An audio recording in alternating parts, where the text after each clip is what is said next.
C'est un plaisir de vous retrouver ce soir pour une autre édition de Le Grand Soir sur votre chaîne de télévision Info TV. Mesdames, bonsoir, messieurs, bonsoir. Ce soir encore, on va parler de l'élection des conseillers régionaux, notamment les élections des membres des exécutifs de ces conseils régionaux. Le cas du Sud qui a retenu notre attention depuis hier. Finalement, on sait qui est désormais à la tête du conseil régional du Sud, Éric Gervais Ndo. Après plus de 24 heures de tractation, de négociations, de colère, de tension de ce côté, dans le Sud à Ebolova, finalement, c'est lui qui prend les rênes de cette région. Et plusieurs questions sont posées après cette élection. Est-ce que les voix du Sud qui viennent d'Ebolova ont tracé les voies de l'indiscipline au sein du RDPC, voie VOIX et voie OUES, pour dire chemin de l'indiscipline? Est-ce qu'il s'agit de la victoire de la démocratie, la victoire contre les anciennes habitudes, ou alors contre les textes du Rassemblement démocratique du peuple camerounais? Et en seconde articulation, on va examiner justement et voir de près tous ceux qui ont été élus. Est-ce que la parole présidentielle a été tenue? Y a-t-il des jeunes? Y a-t-il des femmes? On va poser la question. Paul Biya a-t-il finalement dribblé les jeunes et les femmes au regard de la constitution des bureaux exécutifs des conseils régionaux? Avec nos invités qui s'installent, on les accueille d'ailleurs avec beaucoup de plaisir. Franck Carlin Manson, il est directeur de publication, il est philosophe. Bonsoir Franck et bienvenue. Bonsoir Jean-Jacques, merci pour l'invitation renouvelée. C'est toujours un plaisir de participer à tes émissions de qualité. Dis également bonsoir mes consultants, sans manquer de saluer nos nombreux téléspectateurs. Merci d'avoir accepté également notre invitation. Ensemble, on va aborder ces deux articulations de notre thématique centrale, les résultats, les lectures, les conclusions à tirer des élections au niveau des conseils régionaux et bureaux exécutifs. Accueillons Full Godfred Ngwenbi, le nom là me dépasse toujours, je crois que je me suis battu aujourd'hui. Full Godfred, bonsoir et bienvenue. Bonsoir Monsieur Jean-Jacques et bonsoir aux co-panélistes. Je suis ravi d'être invité une fois de plus ce soir sur ce plateau. J'espère que je serai à la hauteur des attentes des téléspectateurs d'Info TV. Dans tous les cas, le RDPC compte sur vous, votre présence. Vous êtes du RDPC, vous êtes la grande famille des communicants du RDPC. Paul-Stéphane Moudouga, bonsoir et bienvenue. Bonsoir Jean-Jacques, bonsoir aux co-panélistes. Bonsoir à vos nombreux téléspectateurs et même internautes. C'est toujours un plaisir d'être convié. Question d'échanger sur les questions de la République. C'est donc ça la question principale aujourd'hui. Les conseils régionaux, les présidents sont tous connus. On s'est donné rendez-vous ce soir, Moïse Mbok, après le premier jet d'hier. Maintenant, on a tous les 10 présidents des conseils régionaux. Bonsoir et bienvenue. Good evening, Jean-Jacques. Good evening to all my brothers here on the plateau. I have to, at times, rush into English to remind ourselves that we are Cameroonians and we have to flow in those two languages. Having said it, bonsoir aux téléspectateurs, bonsoir aux équipes techniques, bonsoir au top management. Je ne sais pas si je vais saluer les 10 qui sont à la tête des régions, parce que j'attendais des jeunes et des femmes. Je vais simplement leur dire que maintenant, ils sont au pied du mur. Et nous, on va les observer, on va les scruter, on va se rassurer qu'un jour ne se passe sans qu'on ait quand même dit quelque chose sur leur façon d'être et de faire. Parce que quand vous voyez la charge de la responsabilité des régions, vous comprenez que ce n'est pas un amusement, c'est plutôt la porte d'entrée de la décentralisation. Merci pour l'invitation. J'espère que nous allons pouvoir continuer sereinement aujourd'hui sans que je ne m'énerve un peu. Non, il n'y aura pas de nerfs. On ne s'énerve pas sur ce plateau. Emmanuel Bedoum, secrétaire national à la communication adjoint de l'UDC, l'Union démocratique du Cameroun. Bonsoir et bienvenue. Bonsoir Jean-Jacques, bonsoir à tous les copanélistes. Merci de m'inviter pour débattre des problèmes de la cité. Bonsoir à tous les militants de l'Union démocratique du Cameroun. Ils étaient spectateurs, hein. Ils regardaient ce qui se passait au niveau des conseils régionaux. Je crois qu'on va en parler. L'UDC a été une fois de plus victime de du non-respect de la parole du président. J'ai entendu quelqu'un dire tout à l'heure qu'on avait dit ce septennat, c'est le septennat des jeunes et des femmes. Mais à regarder la configuration des présidents des régions, on ne croit pas que cet engagement a été respecté. Donc ça a été le même pour l'UDC qui n'a pas pu souscrire à toute la mascarade qui s'est passée du côté de l'Ouest. Alors globalement, personne ne félicite personne. Vous ne félicitez personne? Non, mais en principe, je dois féliciter tous ceux qui étaient engagés dans cette élection, surtout en ce qui concerne le RDPC. Je vous rappelle ici que j'étais de plein pied dans la campagne de cette élection et je crois que nous avons passé pratiquement 14 jours dans une chaîne concurrente pour, n'est-ce pas, recevoir les interventions des uns et des autres. Et ceux qui, les sortants, présentaient leur bilan. Et je suis vraiment très ravi que le RDPC ait encore ravi la vedette en prenant la majorité en ce qui concerne les conseillers régionaux. Maintenant, vous avez toutes les 10 régions. Ah oui, en principe, je crois que nous avons toutes les 10 régions. Et c'est la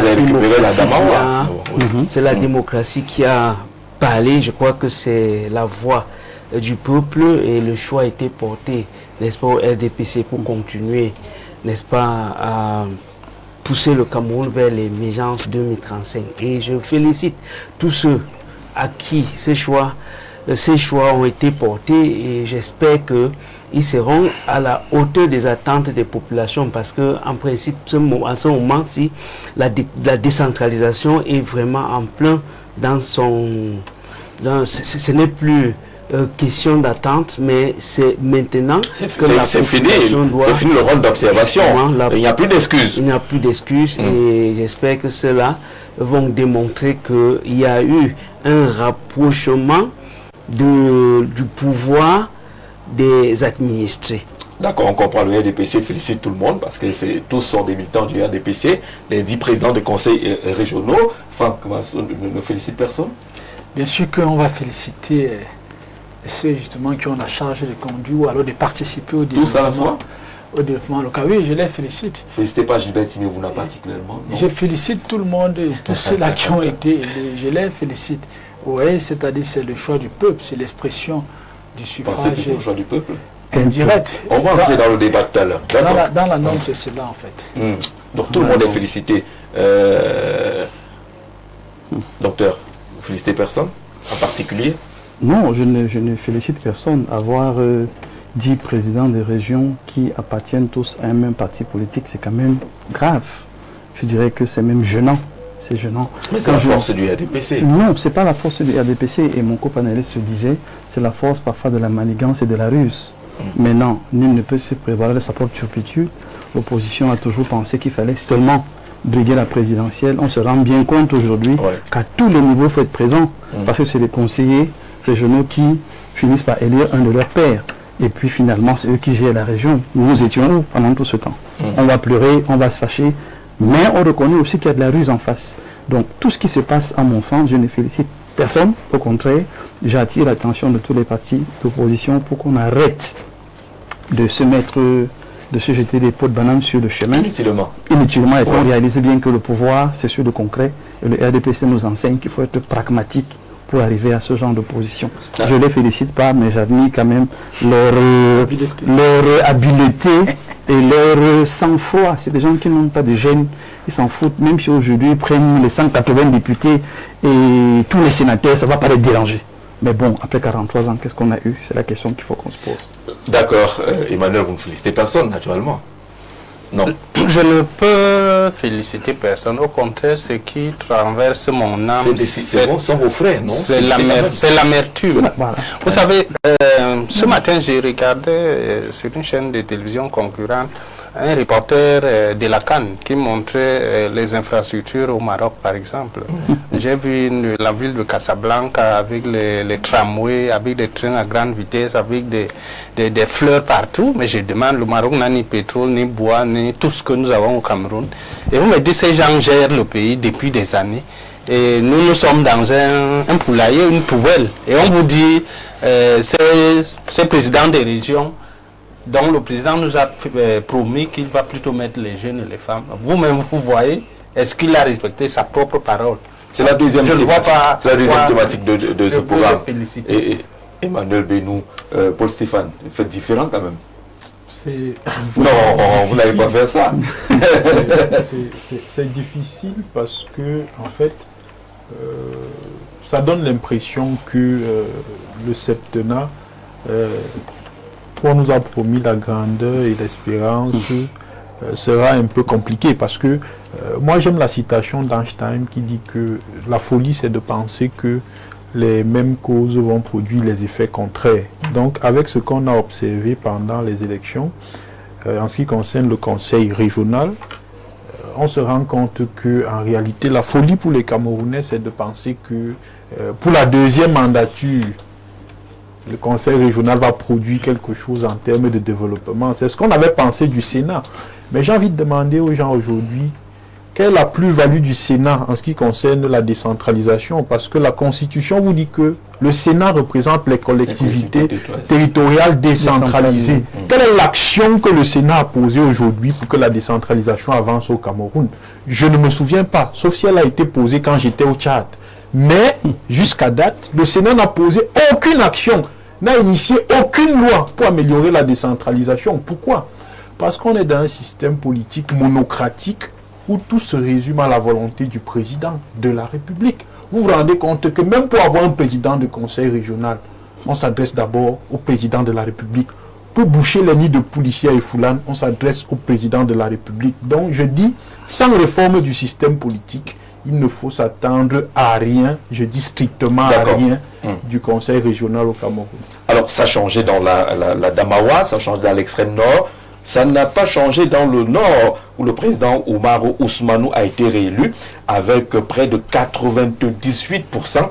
On n'a pas, parce qu'on l'avait reçu sur ce plateau, où justement il parlait des réalisations appréciées du conseil régional du nord, 98%. Un score soviétique qui veut tout dire du côté de la région du nord. Ça n'a pas changé à l'est, même si là-bas il y a eu élection.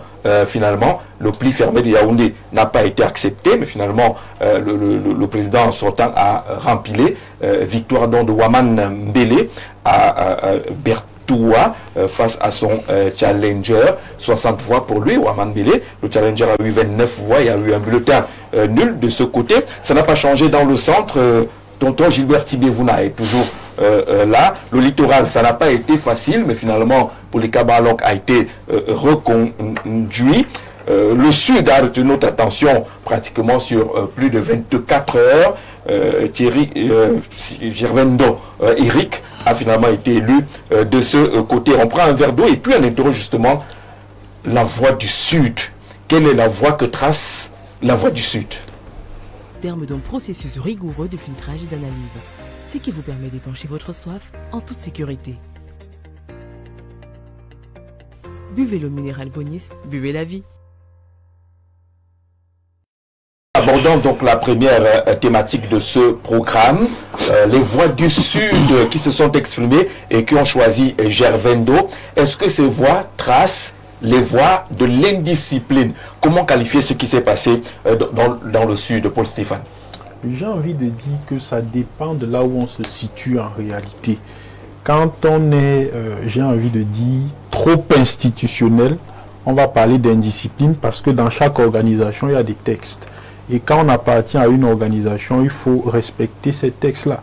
Mais sauf qu'en même temps aussi, il ne faudrait pas que ces textes deviennent une sorte d'entrave à la liberté, parce que n'oublions pas que la démocratie, c'est le pouvoir du peuple.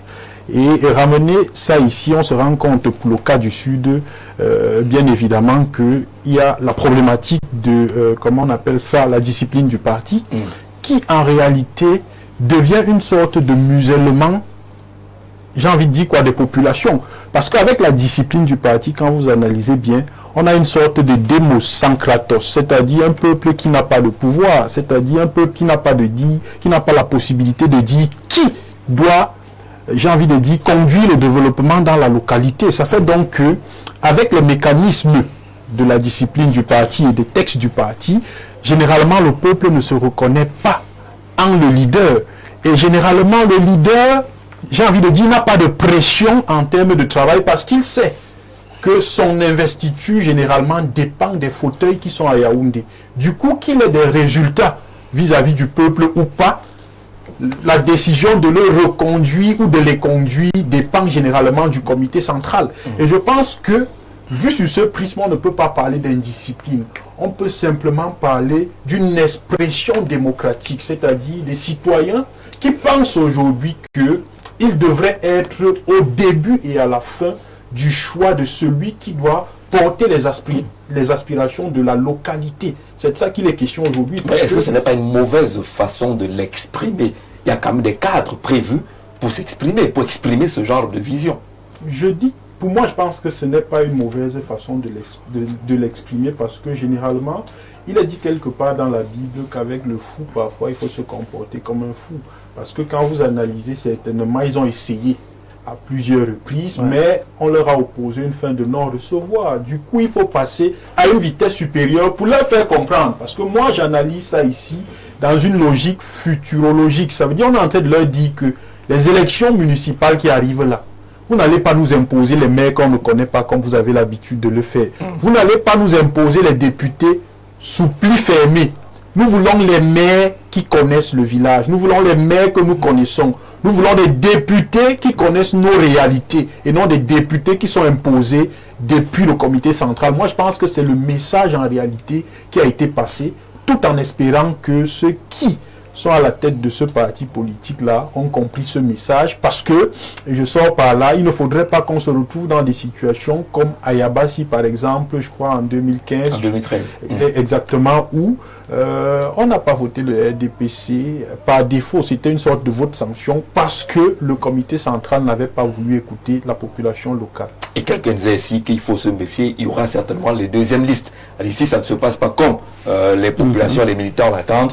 Ils vont sortir d'autres listes, d'autres partis politiques sur le terrain et ça va se jouer. Franck Masson, comment interpréter les voix du Sud qui se sont exprimées? Jean-José, il faut déjà savoir que le chef de l'État, il est vieillissant, c'est d'ailleurs un honneur. Ce qui fait que d'ici quelques années, il ne sera plus là. Et on peut bien se rendre compte que le parti au pouvoir développe tout type de mécanismes pour se maintenir. Or, pour se maintenir, vous avez besoin d'avoir le monopole sur les pôles régionaux, le monopole sur les pôles départementaux et même les monopoles sur les pôles municipaux. Et on peut donc déjà comprendre que c'est ce qui explique en fait le fait qu'aujourd'hui on peut avoir 10 présidents des régions qui sont tous issus du même parti. Ça c'est une chose. Et je peux dire en politique c'est de bonne guerre. Le deuxième élément qui a retenu mon attention est ceci que quand on parle de la discipline se détermine toujours par la clarté et la perception de l'objectif. Or, en politique, l'objectif, la vision, c'est le projet de société dont les politiciens doivent incarner. Et plus loin, l'électorat même, c'est le prolongement de ce projet de société. On peut se poser la question de savoir quelle est la pertinence de la psychologie de cet électorat. Parce que là, nous sommes à une élection au suffrage universel indirect. Oui.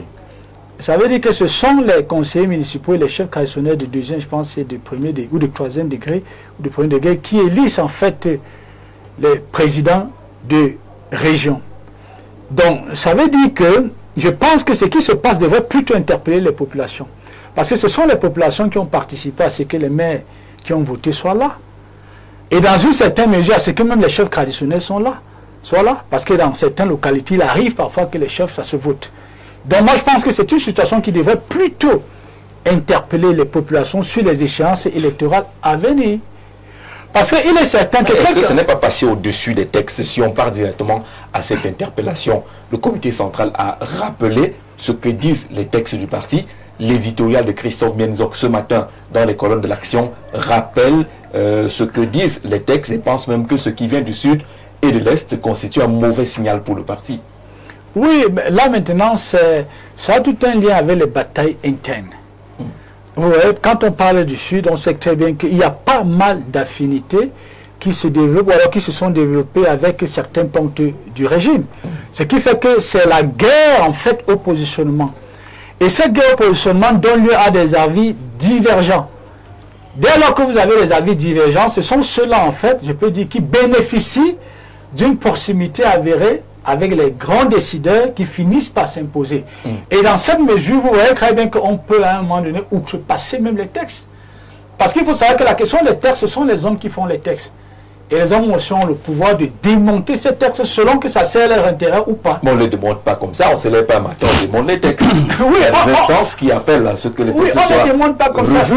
Pour le RDPC, c'est par exemple un congrès. Là, il n'y a pas eu de congrès. Donc, on va marcher avec les textes qui existent. Quand je parle de démonter les textes, ça veut dire qu'on peut développer des mécanismes subtils, mais visibles, que l'on a outrepassé en fait la logique des textes. C'est de ça en fait que je parle. Je ne parle pas de démonter, c'est-à-dire au sens de la légalité. Vous voyez? Donc, en fait, ça met quoi en lumière, ça met en lumière en fait le type de mentalité. On peut se poser une question à savoir. Est-ce les élections qui développent en fait une région, parce qu'on parle là des élections régionales, ou alors le type de mentalité qui sera porté à la tête en fait de ces localités? Parce que dans le fond, ce ne sont pas les élections qui développent une région. Parce que si vous organisez une élection et qu'au finish, à la tête des régions, ou alors à la tête des localités, ce sont des individus qui, dans le fond, n'ont pas de vision, n'ont pas vraiment d'ambition. L'élection n'a pas été bonne. Mais une bonne élection est censée développer la région. Elle est censée développer. Elle part sur les bases d'un candidat, un projet. Oui, exactement. Elle peut développer, parce que là, c'est le projet que l'on vote. Là, on ne vote pas le visage, là, on ne vote pas les affinités, là, on ne vote pas un clan, mais on vote, en fait, un projet qui est supposé prendre en compte l'intérêt de la collectivité. Malheureusement, ce n'est pas toujours ce qu'on voit aujourd'hui. Emmanuel Benoum, comment comprendre l'attitude des conseillers régionaux du Sud, de l'Est et même du littoral? Est-ce qu'il y a une rébellion interne au sein du RDPC? Écoutez, après 43 ans de pouvoir, on peut penser que les Camerounais ont été anesthésiés par la dictature. Mais de plus en plus, on voit quand même, je ne suis pas sémioticien, mais les signes nous montrent qu'au sein même de... Les effets de l'anesthésie sont en train de finir. Voilà, le socle granitique est en train de se fissurer. Donc, ce qu'on voit présage de ce que les futures batailles ne seront pas faciles. Donc, moi, je suis d'accord avec ce qui se passe. Je ne suis pas d'accord avec mon... Ah, vous êtes d'accord parce que vous n'êtes pas du RDPC. Oui. Vous voulez que le parti... Non, je veux que la démocratie... C'est pas gentil. Je veux que la démocratie s'exprime.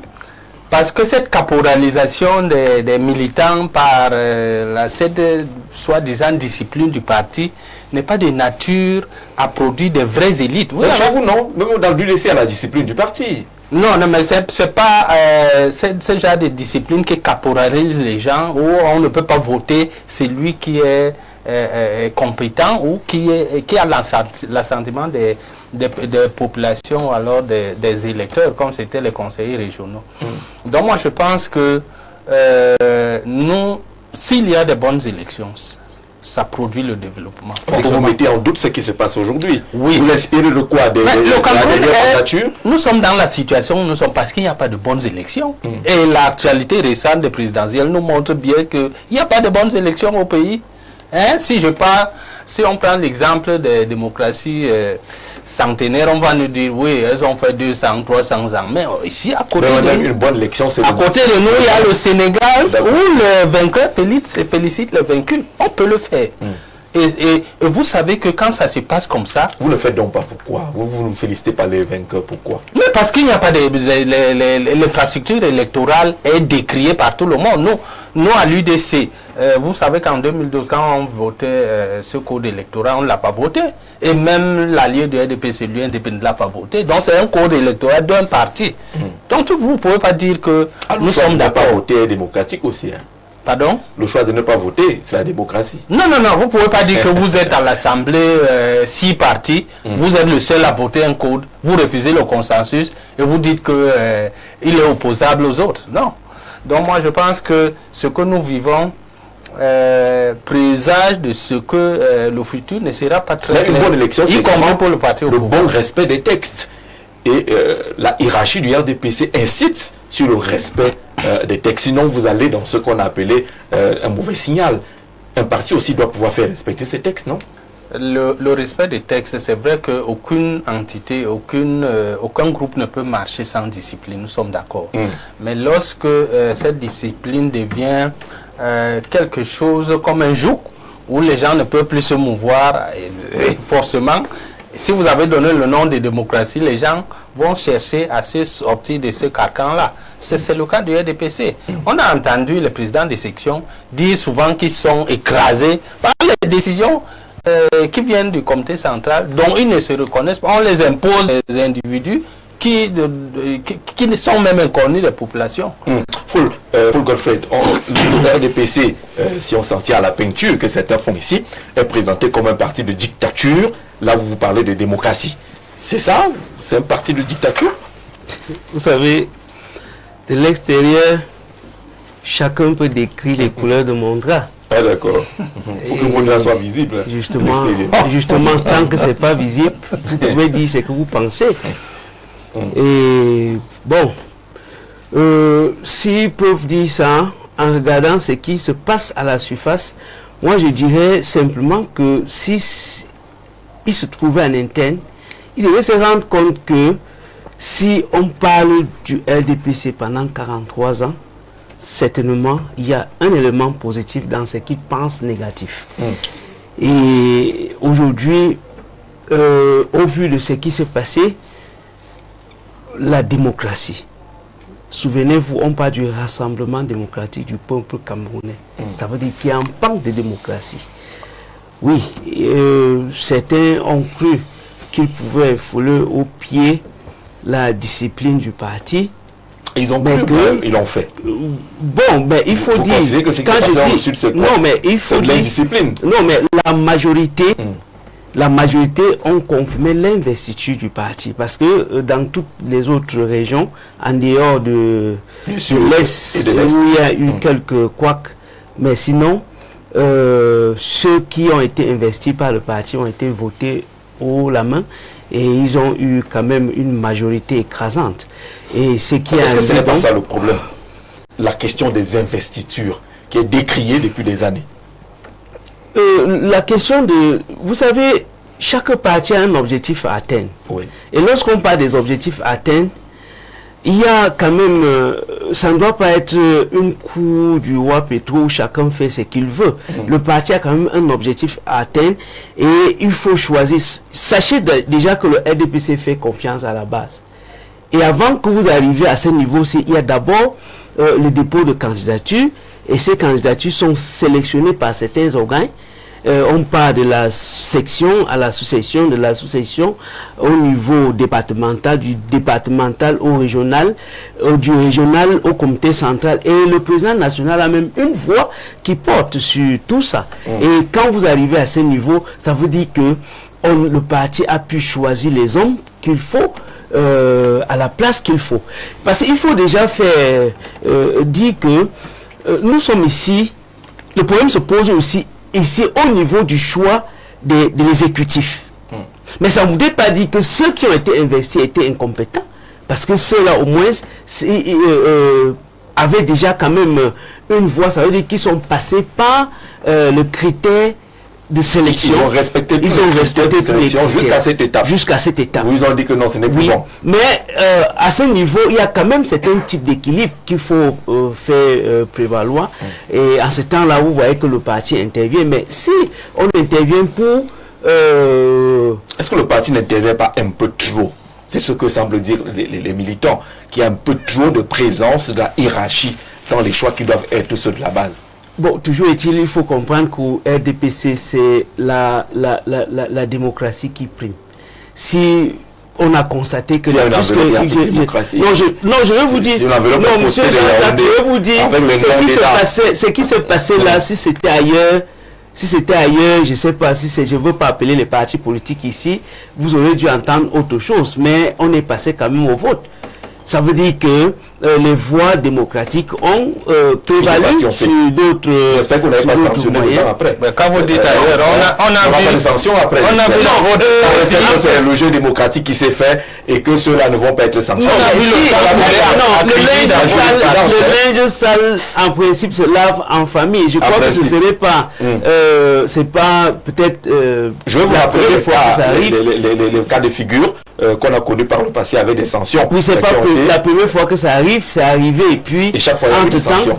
Entre-temps, puisque l'essentiel c'est de démontrer de quoi on est capable. À un moment donné même, on a tendance à croire que c'est même de bonne guerre, parce que chacun peut montrer de quoi il est capable. Et s'il fallait... Il faut donc pas investir à la base, il faut donc pas envoyer une enveloppe si vous voulez que chacun montre de quoi il est capable. Non, je crois que c'est un parti qui est dirigé, c'est un parti qui est organisé, c'est un parti qui a quand même des personnes qui tiennent les commandes de ce parti. C'est pas un parti où chacun vient, il fait ce qu'il veut. Ce qui fait donc on a parfois besoin, je crois que je suis souvent très respectueux. Allez-y, vous gênez pas la foule. Donc, oui, je crois que la démocratie doit importer. Et ici, si ceux-là ont exprimé leur vouloir d'être là où ils sont aujourd'hui, j'espère qu'ils vont démontrer, parce que si le parti a porté son choix sur une personnalité, c'est certainement parce que on trouvait en cette personne les capacités de tenir les rênes de la région. Alors, est-ce qu'il y a risque de sanction quand même? Non, pas risque de sanction, mais même si on ne peut pas parler de sanctions ici, je vous dis bien que le conseil même si va siéger, non, pas de conseil de dans le passé, ça a toujours été le cas. Non, ça a changé. On ne prévoit, ça change avec le Sud. Non, il n'y a rien qui est prévu comme sanction. Moi, je dis bien que lorsqu'il y a problème au sein d'une famille, c'est la famille qui doit s'asseoir après tout. La famille doit s'asseoir. Mais c'est pas forcément pour dire que il doit avoir des sanctions. En principe, chacun aura l'occasion de s'expliquer en disant voilà pourquoi. Et le plus important, parce qu'il faut comprendre ici que il s'agit de rapprocher l'administration des administrés. Et il faudrait que ceux-là qui sont aujourd'hui choisis soient à mesure de démontrer, d'implémenter la vision du chef qui est le président régional. Quand vous avez arraché l'affaire, là, on vous voit maintenant à l'œuvre. Parce qu'on sait quand même que l'un des candidats, Antoine Bikoro, a carrément déclaré que lui n'était pas préparé pour cette affaire-là. Mais comme il est le candidat du parti, il va quand même parler. Donc il n'avait même pas un projet, ni une vision, mais il allait quand même parler étant candidat du parti. C'est quand même curieux. Non, il n'y a pas de curieux, mais il ne faut pas vous en tenir aux expressions et aux dits de ce que des gens. Je crois que tout est en live. Oui, tout est en live. Tout est en live, mais je dis chaque parti a un objectif à atteindre. Et le choix des militants dépend de ce que le parti vise. Si ils ont été investis jusqu'à ce niveau, je pense bien que même s'ils n'ont pas respecté ce qu'on va appeler la discipline du parti, on pourra toujours s'entendre, parce que ce qui est sûr est que même ceux qui n'ont pas brigué cette place de présidence appartiennent encore à la région, sont encore dans le groupe de ceux qui ont été cooptés pour... Ils sont au conseil. Ils sont au conseil régional. Donc, l'essentiel, c'est le travail. Mais j'ai dit, la démocratie a prévalu. Est-ce que vous avez lu quand même l'éditorial de Christophe Bienzok dans les colonnes de je l'ai lu, mais je l'ai lu. Il n'est pas totalement d'accord avec ce que vous êtes en train de dire. Non, le plus important... Il dit que c'est un mauvais signal. Vous voulez relativiser, alors que le DOP, le directeur des organes de presse du parti, est en train de dire que c'est un mauvais signal. Vous voulez relativiser? Non, en quelque sorte, il y a quand même... c'est quand même un signal qu'il faut regarder, parce qu'en principe, c'est un peu comme présenter ce qui a été débattu en interne. Parce qu'on estime qu'avant d'arriver où ils sont arrivés, tout était déjà bien fait. Parce que avant le vote, en principe, il y a d'abord l'investiture. Et cette investiture, on sait qui doit être président, qui doit être secrétaire. Mais maintenant, si on arrive et qu'il y a ce genre de contestation, bon, on ne peut qu'aller au vote, mais il ne faut pas aussi applaudir, parce que chaque parti a quand même sa discipline et chaque parti a ses règles qu'il faut respecter. Mais on a simplement peur que cela se répercute ailleurs. Docteur Moïse Mbok, est-ce que ce qui s'est passé dans le Sud, les voix du Sud qui se sont exprimées, est-ce qu'elles tracent de manière ouverte les voies de l'indiscipline? Alors, quelqu'un l'a dit, le Sud, c'est le socle granitique du RDPC. C'est ce qu'il dit. En termes d'expression, il a encore mieux. Le Sud, voilà. C'est ce qu'il dit. Le Sud, c'est le cœur du nucléaire. Oui, c'est ce qu'est dit dans l'éditorial de Christian Menzon. Et moi, j'ajoute donc que l'Est, c'est la batterie du nucléaire. Ah, ouais. Et le littoral, c'est le carburant du nucléaire. La batterie et le carburant du nucléaire. Donc, aujourd'hui, on a 3 régions qui sont des entités fondamentales. Et qui ont décidé de s'émanciper parce qu'on s'est rendu compte au Cameroun que l'influence parfois se met au-dessus des textes, au-dessus de la loi. Et vous allez voir que dans chacune de ces régions, si je prends simplement le Sud et l'Est, c'est les filiations, les affinités, les relations. C'est le frère, le cousin, le beau-frère de la belle-mère, du beau-père national, et ainsi de suite. Donc, du coup, c'est des personnes puissantes qui décident de montrer au monde, d'abord dans le parti au Cameroun, et naturellement par ricochet au monde, qu'ils sont puissants, qu'ils sont forts, que le parti, c'est eux qui le contrôlent. Donc, aujourd'hui, on a comme une excroissance des membres qui est devenu trop long, plus long que la normale, et qui finit par sortir ou alors d'être très vu à distance parce qu'il n'est plus normal. Il crée le dysfonctionnement. Et crée un dysfonctionnement national. Aujourd'hui, ce qui s'est passé à l'Est, au Sud et au littoral pousse les 7 autres régions dans le regret. Parce que les 7 autres ont dit laissons faire l'enveloppe marron. Les 3 puissants disent que ça ne se passe pas comme ça ici. On se retrouve dans un contexte où finalement le RDPC va définir son propre problème. Parce que tous sont extrêmement puissants. Tous sont riches, tous sont grands, tous ont des entrées, tous ont des relations, tous ont la capacité de nuisance, mais d'une force rare. C'est donc à ça que nous sommes livrés parce que les gens s'ennuient. Ils s'ennuient parce que leur superpuissance ne sert pas au développement du peuple. Leur superpuissance ne sert pas à l'émancipation des savoirs et des intelligences nationales. Leur superpuissance ne produit rien de concret pour qu'ils puissent se suivre. Donc, il faut bien utiliser la puissance là quelque part. Et le seul endroit où on peut l'utiliser, ce n'est que dans le parti, malheureusement. Mais ils ne se rendent pas compte que c'est eux maintenant qui gèrent le Cameroun entièrement. Donc, les 30 millions de Camerounais sont assis et regardent les gens qui sont censés les gérer se battre, se taper dessus. Et des problèmes qu'on pouvait traiter en interne se retrouvent sur la place publique, pas parce que ça leur a échappé, non, ils ont voulu, par excès de zèle, démontrer que nous ne marche pas comme ça. 1, c'est l'absence du congrès qui les rattrape.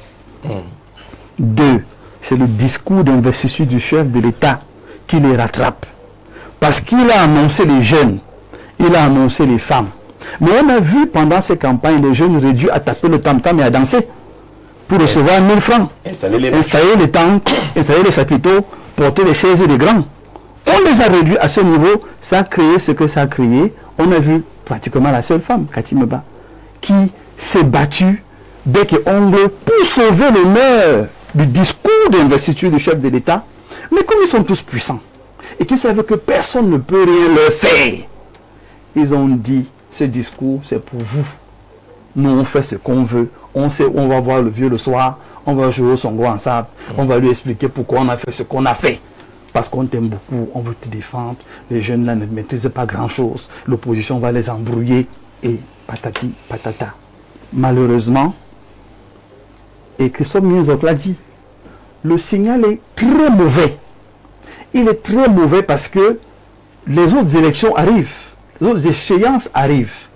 Imaginez donc si le peuple qui est censé être consulté, mais qui n'est jamais consulté, qui est simplement représenté par des gens qu'on a décidé qu'ils les représentent.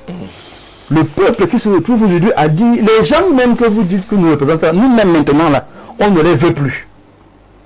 On se trouve dans un cas de figure où le RDPC va soit devoir se réinventer, ce qui semble difficile dans le parti, parce qu'on ne veut pas. Je vous parlais hier de l'ancien paradigme qui est la discipline du parti, la chicotte, les vieilles habitudes et le nouveau paradigme qui dit que mais non, en démocratie on peut quand même échanger, on peut se parler, on peut causer. Pourquoi penser que cette façon de faire est la bonne? Le choc aujourd'hui est entendu au niveau du peuple. Et le peuple se dit, qui est même d'abord même le conseiller municipal qui me représente là? La question se met à se poser. Qui est la personne qui me représente? Qui est le maire qui me représente? Ça crée donc une curiosité qui va faire que finalement, au lieu que ça reste dans le parti en termes de force, de puissance, de combat en interne, ça rattrape le peuple qui se dit, je veux voir qui est la personne qui me représente. Et je veux valider la personne qui me représente. Si je ne valide pas, je boycotte la mairie, je boycotte tout ce qui est député, et le reste, on verra. C'est mauvais signe, parce que ça n'éduque pas positivement les populations. Ça n'éduque pas positivement les personnes qui ne sont pas d'accord avec ce qui se passe et qui cherchent le moyen de s'exprimer. Je vous promets que les prochaines échéances vont être compliquées pour le RDPC. Pour le RDPC, d'accord. Parce que ce cas-ci est en train d'ouvrir la boîte de Pandore. D'accord. Mauvais signal, dit Christophe Benzok. Chaque militant du RDPC pourra se faire son opinion et tirer des leçons, bonnes ou mauvaises, de ce qui s'est passé hier, mardi 16 décembre 2025, au cours de la session de plein droit au sein des conseils régionaux issus des élections du 30 novembre 2025. Il ajoute que conformément à ces traditions et à ces textes statutaires, le RDPC a désigné des mandataires dans les 10 régions pour encadrer et superviser les opérations en vue de la mise en place des exécutifs régionaux. En dépit de quelques rodomontades et coups de menton dans les réseaux sociaux, les directives du parti ont été globalement respectées à quelques exceptions près.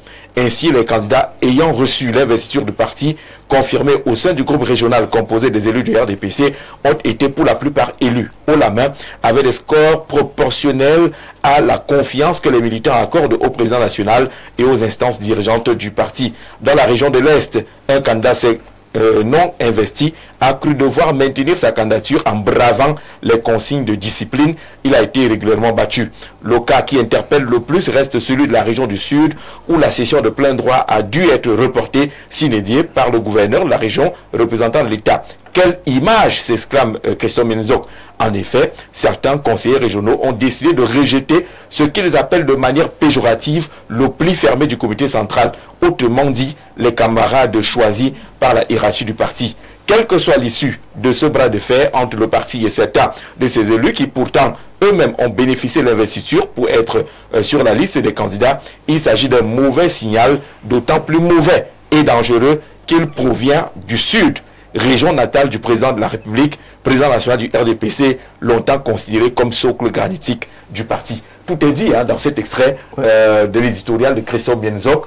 C'est une patate chaude qu'il va falloir gérer à l'approche de ces élections, Emmanuel. Des prochaines échéances, en tout cas. Vous avez suivi, moi je n'ai pas lu... c'est pour cela qu'on a partagé quelques lignes. C'est pas ma tasse de lire il faut pas l'éditorial qui concerne son parti. Mais je vous ai dit, presque ce qu'il a dit là, que si vous analysez les signes, c'est quelque chose de mauvais parce que ça vient du Sud, qui est censé donner l'exemple, qui est la référence. Et là, ça va donner du grain à moudre aux futurs candidats. Parce que je me souviens par exemple que lorsqu'on élisait le maire de la ville de Douala il y a 5 ans, c'était grave. Au point que certains ponts du régime ont dû sortir des dossiers de justice pour décourager les gens de retirer les candidatures. On a des dossiers. Voilà. Donc vous voyez que ça va donc donner des idées à certains candidats que bon, si au Sud ça se passe comme ça, alors nous aussi on peut faire autant. Donc ça je suis tout à fait d'accord avec M. Mbok pour tout ce qu'il a dit. Franchement,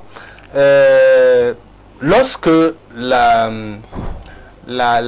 cocotte est comprimée jusqu'à à un certain niveau, elle peut exploser. Et c'est le cas du RDPC en ce moment. Donc j'espère, mon frère a dit que les têtes ne vont pas tomber du RDPC.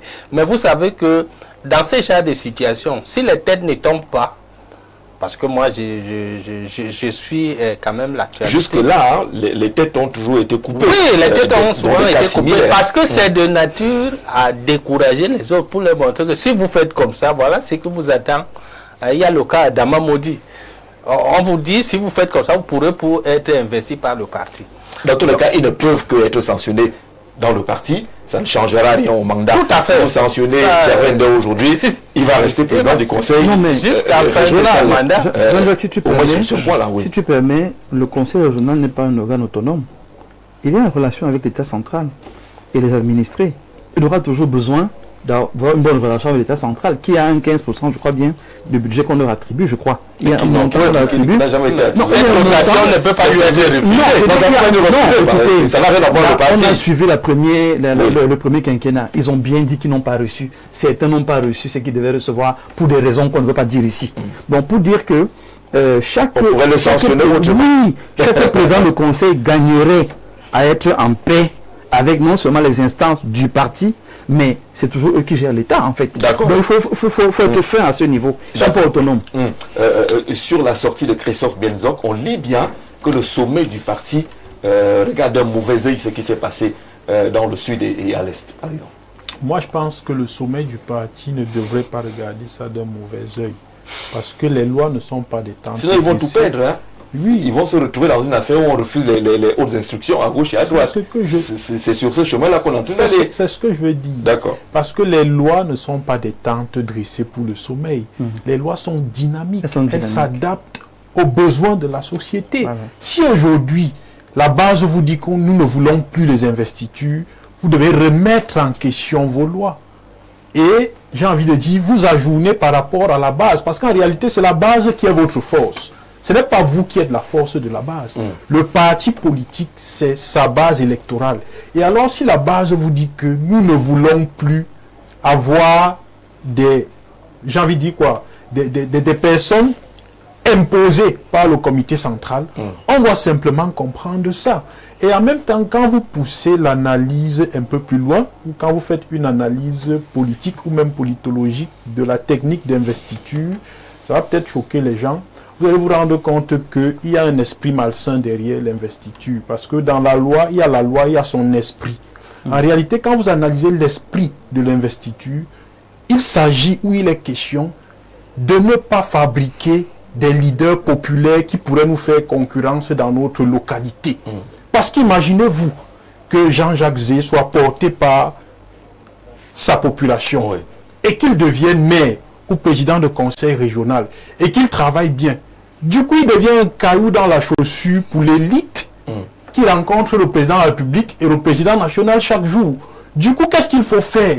Il faut choisir des personnes, parfois, qui sont peut-être médiocres ou moins efficaces que Jean-Jacques Zé, les mettre à la tête de certaines institutions pour qu'on continue à être la seule élite ou la seule personne qui représente la localité. En réalité, voilà ce qui se cache derrière les investitures. Parce que quand vous faites une sociologie des investitures et du rapport de force qui existe souvent, vous allez vous rendre compte que généralement, c'est celui qui est populaire qu'on dit qu'il va être le deuxième adjoint. Pourtant, ceux qui sont sur le terrain, les relais du RDPC disent que ces investitures sont les choix du président national lui-même. Je ne suis pas très certain. Parce que, je dis bien, quand vous faites une sociologie, vous allez vous rendre compte qu'en réalité, on dit souvent à celui que la base voudrait qu'il soit le maire, on lui dit que non, c'est toi qui vas être le deuxième adjoint. Et on va prendre un maire qui ne connaît même pas le village, qui ne connaît même pas l'arrondissement. Je ne sais pas où on va le ramasser, on lui dit que c'est toi qui vas être maire. Et en réalité, puisqu'il n'est pas redevable au peuple, il sait qu'il est maire parce qu'on a décidé au lac qu'il soit maire. Du coup, qu'il atteigne les objectifs ou pas, il sera reconduit. Donc moi, je pense que le RDPC devrait se remettre en question et intégrer le fait que les lois ne sont pas des tentes dressées pour le sommeil, permettre aux populations locales de pouvoir choisir qui doit conduire le développement local. Vous avez évoqué deux aspects, l'investiture et l'élite. je vais réveiller un peu mes souvenirs. En 2013, on avait déjà mis la question sur la table. Nous recevions à cette époque-là, sur d'autres antennes, Charles Ateba-Yene, qui parlait de l'élite et qui parlait du danger des investitures. Je vous propose quelques secondes. On écoute ce qu'il disait à cette époque-là. Les vrais indisciplinés du RDPC, c'est le secrétariat général. Les ONA, les Moncam, etc. C'est un des vrais indisciplinés. Et tous ceux qui sont allés sur le terrain, pourquoi ils sont indisciplinés? Parce que la discipline dans un parti politique, c'est le respect des textes. Paul Biya a sorti un texte pour investir les militants de son parti. On dit ancienneté, état de service d'écoute. Au Cameroun et à l'étranger, sache que l'échec, la mort, les problèmes que nous avons, c'est d'abord l'élite. Parce que l'élite, qui est une imposture, c'est-à-dire que les gens sont devenus riches, grands, sans savoir comment ils ont fait. Ils refusent de déclarer leurs biens et sont dans le clientélisme, les micmacs, imposent l'homosexualité, les PD, les crimes rituels. C'est l'élite. Les commerçants du secrétariat général du comité central ont réussi à mettre en conflit le peuple des militants du RDPC, les vrais que nous sommes, et le président Biya. Oui. Parce qu'en réalité, ils utilisent le nom du président Biya comme les marabouts utilisent la Bible. Vous savez que dans tous les marabouts ont la Bible. C'est-à-dire qu'ils tournent comme ça, ils appellent le diable, ils tournent comme ça, ils appellent Jésus. Donc, c'est très important. Donc, les indisciplinés du RDPC, les vrais, parce qu'ils veulent semer la confusion, comme on est dans la théorie de la confusion et des ténèbres, je voudrais apporter un peu de clarté. Militants du RDPC, les vrais indisciplinés, c'est le secrétariat général. Ce sont les délégués régionaux, ce sont les communaux qui n'ont pas respecté la circulaire du président Paul Biya. Il faut que cela soit connu et su. Et il faut... Sacré Charles Ateba-Yene. On est en 2013, pratiquement, on parlait déjà de ces investitures, du rôle de l'élite, Franck. C'est toujours d'actualité. Ça me pousse justement à lire une définition brève de ce que c'est qu'une élite. Oui. On vous dit en philosophie, une élite désigne un groupe restreint d'individus considérés comme les meilleurs, les plus sages, les plus intelligents, vertueux ou savants, qui, par leur compréhension supérieure, souvent guidés par la raison et la morale, sont jugés aptes à guider, gouverner ou éclairer la société à l'image des philosophes rois Platon. Qu'est-ce que c'est qu'une élite? Vous n'êtes pas élite parce que vous avez beaucoup d'argent. Vous n'êtes pas une élite parce que vous occupez une fonction. Parce que vous avez le décret. Vous n'êtes pas une élite parce que vous avez bénéficié d'un décret quelconque. Une élite, c'est quelqu'un qui est représentatif d'une mentalité qui prend en compte l'intérêt collectif. Et ça, ce sont déjà en fait des concepts que nous devons repenser, redéfinir. Et qu'est-ce qui s'y dégage de tout ce que nous sommes en train de décrire? C'est déjà la conception qu'on a d'un parti politique, Jean Azé. Un parti politique, c'est un patrimoine national, plus loin collectif.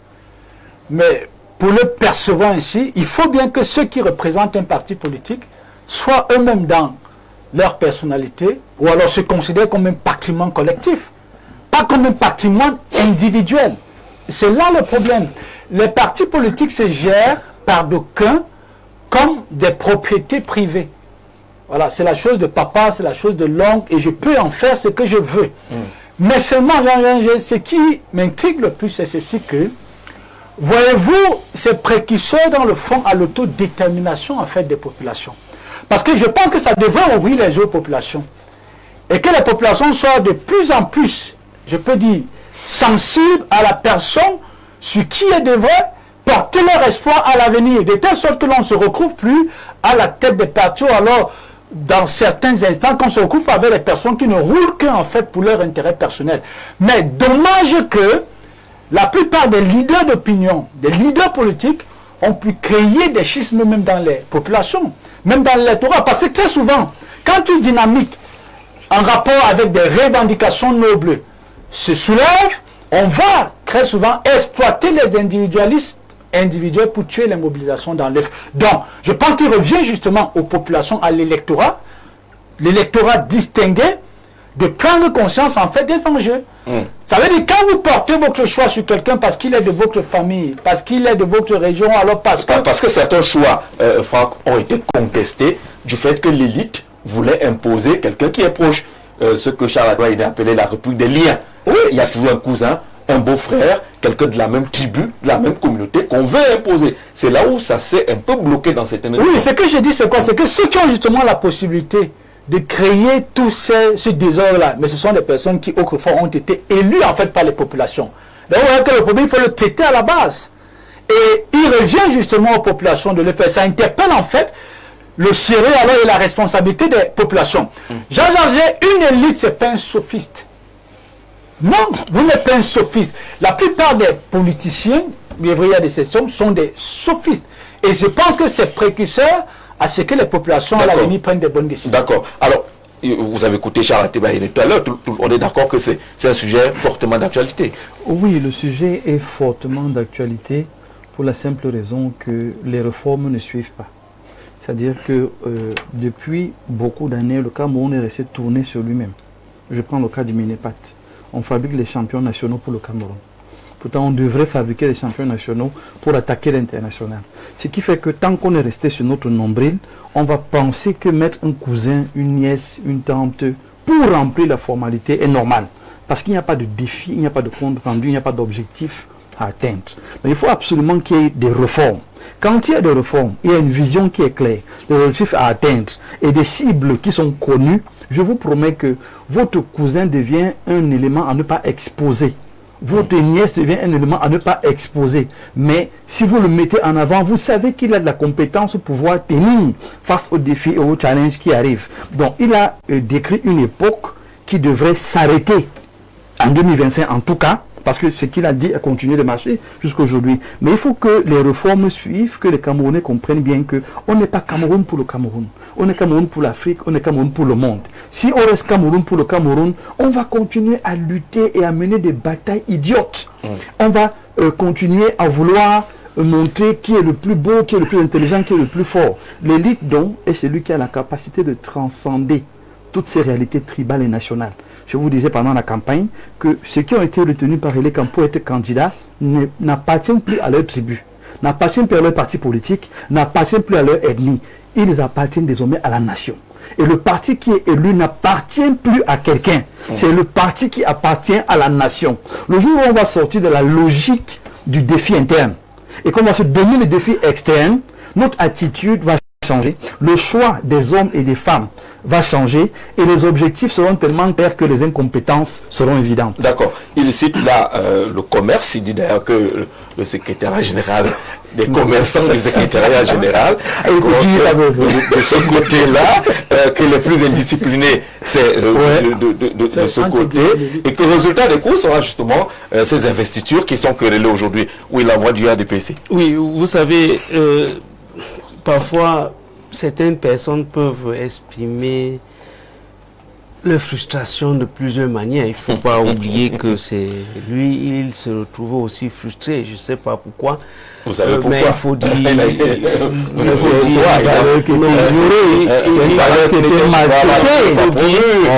Oui, il faut dire que nous parlons d'un cas qui est un cas exceptionnel et qui est un cas peut-être particulier parmi tant d'autres, parce qu'il faut comprendre qu'il y a eu 10 régions, et les 10 régions, c'est le RDPC quand même qui a gagné dans toutes ces régions-là, et qui devait avoir un président de région. On n'a pas eu tous ces mêmes, on n'a pas eu, les problèmes n'ont pas été les mêmes, et la discipline a été respectée. Vous avez gagné face à et que nous parlons d'autre chose. Ah d'accord. Donc, si c'est des régionales, là vous dites ça. Si vous intervenez, ça veut dire que nous ne parlons pas de la même chose. Oui, donc, je dis que c'est un cas isolé. Qu'est-ce qu'il y a un cas isolé? Ce qui s'est passé oui, c'est le cas du Sud. Il y a un peu de littoral. Mais, oui, un peu de littoral. Mais justement, c'est granitique. Oui, c'est peut-être parce que ça venait du Sud que ça fait trop d'écho, mais il faut dire vous avez vu des coups de fil. Il faut dire que le gouverneur a souffert hier de coups de fil. Le délégué Joseph Lé, le téléphone a sonné à gauche et à droite. Le président Jean Ndongo, chef de délégation permanente régionale, est descendu lui sur le terrain, essayé de bousculer. Oui, a dormi là-bas. Le RDP, ce n'est pas un parti statique, c'est un parti dynamique. Ça veut dire que ce qui s'est passé voilà au les terres de 2013 qui reviennent aujourd'hui. Ce qui s'est passé au Sud, mais en principe, vous savez, dans la vie est faite des hauts et des bas. Vous ne pouvez pas traiter éternellement. Là, on est dans les bas. C'est-à-dire que ça peut arriver. Donc ça veut dire que ça va servir d'exemple puisque c'est pas la seule élection. Et c'est justement là où l'opposition se concentre sur ces genres de cas isolés. Et pendant ce temps, on travaille. Je ne vous dirai pas que depuis hier, là, vous ne savez pas ce qui s'est passé, les ententes qui ont été signées, et puis que le bon climat est revenu. Et pendant ce temps, pendant qu'on fait des commentaires, que l'opposition perd son temps à s'intéresser à ce genre de Oui, Manuel. Je suis toujours sidéré d'entendre le RDPC dire qu'il est adepte de la démocratie. Je prends le cas du parti UDC où je suis. Vous savez ce que c'est parti au Conseil régional de l'Ouest? Dites-nous, vous êtes là pour ça. Les conseillers de l'UDC n'ont pas participé à ces débats à cause de ce qu'on a tordu le cou à la loi et à tout ce que les UJAS veulent dans ce cas. D'abord, au niveau de la présidence de ce conseil, l'UDC a le conseiller le plus jeune. Ça a été battu en brèche. Ils ont imposé quelqu'un. Ils ont créé un autre jeune? Ils ont pris une autre personne. Dans le bureau d'âge? En dehors de ce candidat qui devait potentiellement être sur la présidence, n'est-ce pas, de cette région, parce qu'il y a le doyen d'âge et le plus jeune. Et le plus jeune est de l'UDC. On a tordu le cou à la loi. Maintenant, la loi dit que on doit respecter la configuration sociologique de la région. Je vous rappelle que le Noun est plus de la moitié de la région de l'Ouest. Et le Noun n'est pas membre du bureau. Vous trouvez ça comment? Monsieur Lundo Esomba. Parce qu'on ne s'est pas exprimé en termes de Noun, on s'est exprimé en termes de UDC, RDPC. Toutes les régions de l'Ouest, on ne s'exprime pas, mais toutes les composantes de la région doivent être représentées. Tout à fait. Et alors, vous pensez qu'une composante qui a plus de 51% ne doit être ignorée au bureau, qui a 17 conseillers? C'est après le RDPC, c'est le parti le plus représenté. Mais ils ont été ignorés parce que le mandataire du RDPC, qui est encore ministre de la décentralisation, qui participe au débat sans qu'on connaisse la qualité qui lui permet de participer au débat et de prendre la parole en session de plein droit de manière intempestive. Mais oui, mais il dit qu'il a une liste qui lui vient de Yaoundé et qu'on doit respecter. Et dans cette liste, l'UDC ne figure pas. Il faut trouver ça que c'est démocratique. Je dis que je suis sidéré quand j'entends ces gens nous parler de démocratie. D'accord. Alors en 2020, il y a eu des sanctions. En 2013, il y avait des sanctions pour les indisciplinés. En 2020, il y en a eu. On peut découvrir quelques-unes de ces sanctions. Il y avait des définitivement exclus. Le cas de Atiba Franck Hubert, vous vous en souvenez, de la commune de Liguefomo dans la région du centre. Et puis il y avait ceux qui étaient exclus pour 36 mois des rangs du RDPC. Là, on va retrouver Madame Ngono, épouse Lefana Fridoline, commune de Liguefomo toujours. On voit Elias, commune de Liguefomo, parce que là-bas, c'était mauvais. Pas affiché avec la réalisation. Pierre Célestin, commune de Liguefomo. Tchanga Etoga Léonard, commune de Liguefomo. Nkwa Damien, toujours à Liguefomo. Nomo Romaric Eugène et Liguefomo. 36 mois de suspension. Ndiana Maurice, Madame Ebele Thérèse, c'est tout le conseil municipal finalement. Onana Zongo, Vida Philomène, Ngene Norbert Marcelin, Molo Janvier Gatien, Anégué Félix, commune de Liguefomo, qui était sanctionné pour 36 mois. Et puis il y a eu des exclusions de 18 mois du RDPC, et Balé Sabikandagi, maire de la ville de Kribi, qui avait été sanctionné, il faut également le dire, et Balé Adjomont, la commune de Foulane, pour 12 mois. Savon Martin, tiens, de Bibé, Madame Njok Jeannette, commune de Bibé, Biloa, Edwige, avait été sanctionné. Ambassala Patrice Dayos, l'ancien ministre, avait également été sanctionnée. Madame Buffalo Gisèle d'Ayos, toujours, Nangantonga, commune d'Ayos, avait été sanctionnée. Madame Zengue Nanga de Atok, à l'est, avait été sanctionnée. Mbanetieri, la commune de Doumentang, avait également été sanctionnée. Beyejano de Doumentang, sanctionné. Kombabalada Hippolyte, la commune de Doumentang, sanctionné. Là, c'est mon frère aîné, de même père et de même mère. C'est un ancien maire. Il avait été sanctionné. C'est ça. De ce côté-là, mais les têtes sont tombées. Alex, maire de Guélémé-Moka, avait également été sanctionné. Madame Ekitike Djunga Madeleine, du côté de Kribi, sud 1, avait également été sanctionné de ce côté. Et puis les exclusions de 6 mois, les blâmes dont le maire Abouna Jean-Marie du Fundi Premier avait été reçu un blâme. Madame Oken, Ombrol, on pourra trouver d'autres noms tels que Saint-Éloi Bidoum, qui est également dans la fourchette des 36 mois de sanctions. Donc il est possible que ceux-là qui n'ont pas respecté l'enveloppe de Yaoundé soient frappés. Si on s'en tient à ce qui a toujours été fait, il est possible que ceux qui n'ont pas respecté l'enveloppe de Yaoundé soient effectivement frappés, parce que ceux qui ont été frappés, si on était en voie, on parlerait de jurisprudence. Les cas-là constituent déjà une jurisprudence. Donc si on doit respecter la logique, comme on parle souvent au quartier, il est fort probable que dans le sud, on ait les sanctions, et que peut-être à l'est, on ait également les sanctions. Mais maintenant, comme le parti se gère comme l'État, parce qu'il ne faut pas l'oublier que le RDPC n'est que la transposition de la gestion de l'État du Cameroun, puisque le Cameroun est un État mou. Un État mou, c'est généralement un État qui choisit à qui appliquer les sanctions en fonction de qui est en face de soi. Est-ce que comme les cas d'indiscipline viennent du Sud, est-ce qu'on ne va pas balayer ça d'un revers? Avec Katimeba et les autres. Justement, c'est la question qu'il faudrait qu'on se pose aujourd'hui. Sauf qu'en le faisant aussi, on enverrait un signal. Un autre mauvais signal. Qui signifierait que le RDPC serait le patrimoine du Sud et d'une certaine famille. Donc je pense que s'ils nous écoutent, qu'ils sanctionnent, parce que je l'ai dit ici au départ, chaque organisation a des textes. Et quand on est membre d'une organisation, on doit les respecter. Ça veut dire donc que, puisque la loi est générale et impersonnelle, ça veut dire qu'on la conçoit, elle ne vise personne. Ça veut dire que les indisciplinés du Sud doivent être sanctionnés conformément à la réglementation en vigueur au sein du Rassemblement démocratique. Ça a été rappelé avant le Camerounais par le secrétaire national de la communication. Oui. Il y a eu une première sortie de Christian Mienzo qui était menace. Il y a, mettons, l'éditorial dans le journal du parti qui dit que c'est un mauvais signal et que les textes ont été violés. Par conséquent, il faut que... Il faut imaginer la suite.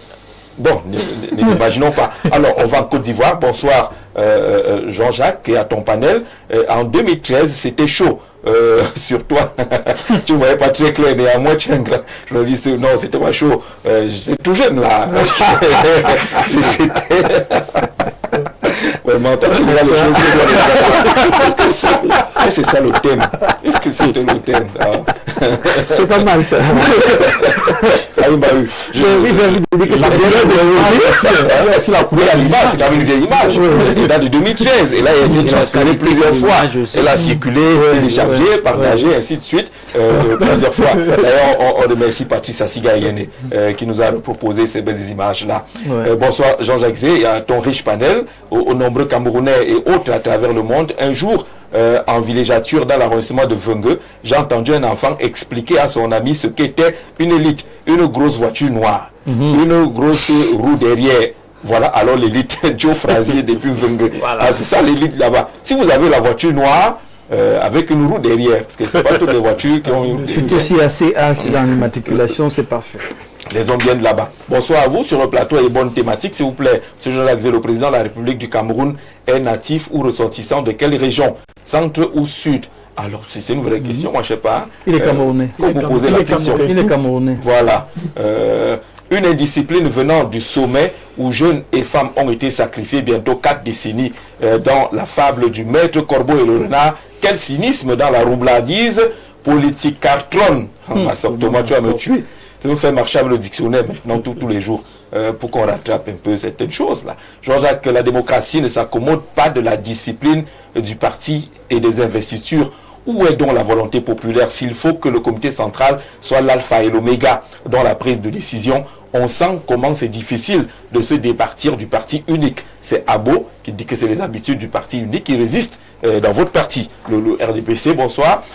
Pour éviter tout ceci, il faut, pour les municipales et législatives, la tête de liste soit le maire ou le président du conseil. Le peuple doit, dans le premier cas, et les conseillers, dans le deuxième cas, voteront en connaissance de cause. À Teba, du côté de Nkwaban, c'est votre proposition, pour que les choses change un peu. Il y a tellement de messages, on va commencer par lesquels, surtout ceux qui ne sont pas signés, nous gênent un peu. Bonsoir, le plateau, très belle thématique à l'heure du jour. Votre thématique aujourd'hui appelle une lecture nuancée.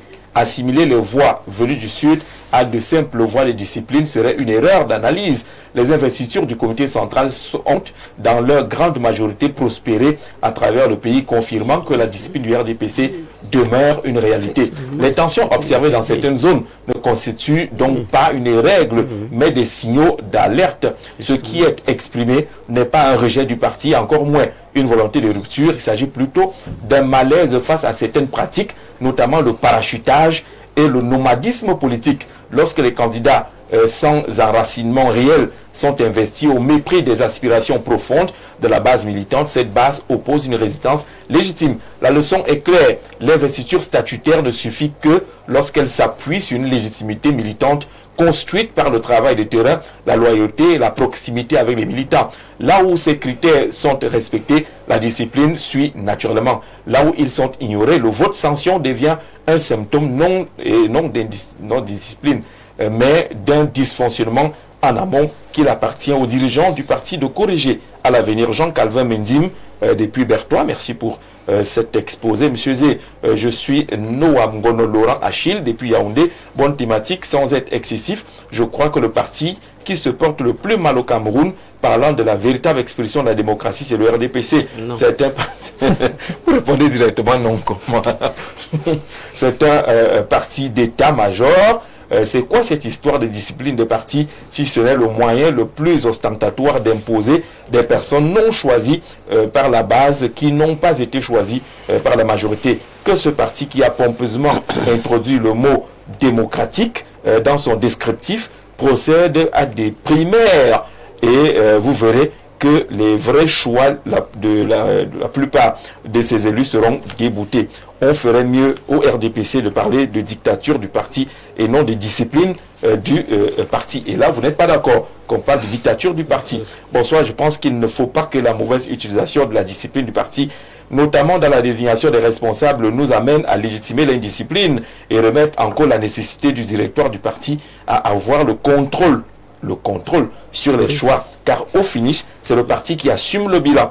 L'élection présidentielle de 2025 a prouvé que la démocratie a ses limites. Quand j'imagine qu'un monsieur comme Tiroma pouvait être président au Cameroun, celui qui n'est pas d'accord avec les textes d'une organisation démissionne. Faux Franck Martial, je n'ai pas compris la pirouette sur Tiroma dans cette affaire-là. Bonsoir, bon après-midi. Le président a dit que le septennat est pour les jeunes et les femmes. Les élections des conseillers régionaux se sont déroulées et nous observons qu'il n'y a aucun jeune ni femme à la tête d'une région. Pourquoi les prescriptions du président de la République n'ont pas été respectées? Le président de la République a-t-il dribblé les jeunes? C'est la seconde thématique. Je commence par vous. Vous réagissez d'abord par rapport à ce qu'on a indiqué tout à l'heure dans les messages. J'ai vu que vous n'étiez pas très d'accord. Et puis on entre dans cette thématique qui interroge finalement le discours présidentiel qui annonçait un septennat pour les jeunes et pour les femmes. Oui, dit que je crois que chaque parti a ses principes, et surtout lorsqu'on parle de l'arbitrage.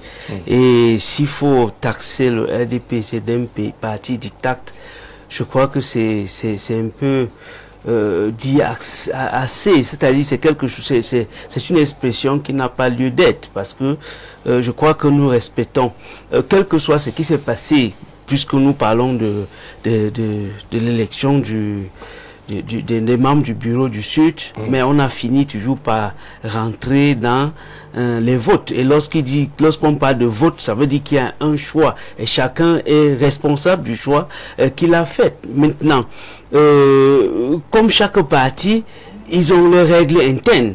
Ça veut dire que à l'interne, on saura ce qu'on peut faire. Mais alors, je le dis ici parce vous que... réunissez pour décider à l'intérieur du parti, mais une fois sortir, lorsque vous arrivez à la session de plein droit, on laisse tout ça là-bas. Oui, mais en principe, ça c'est le principe.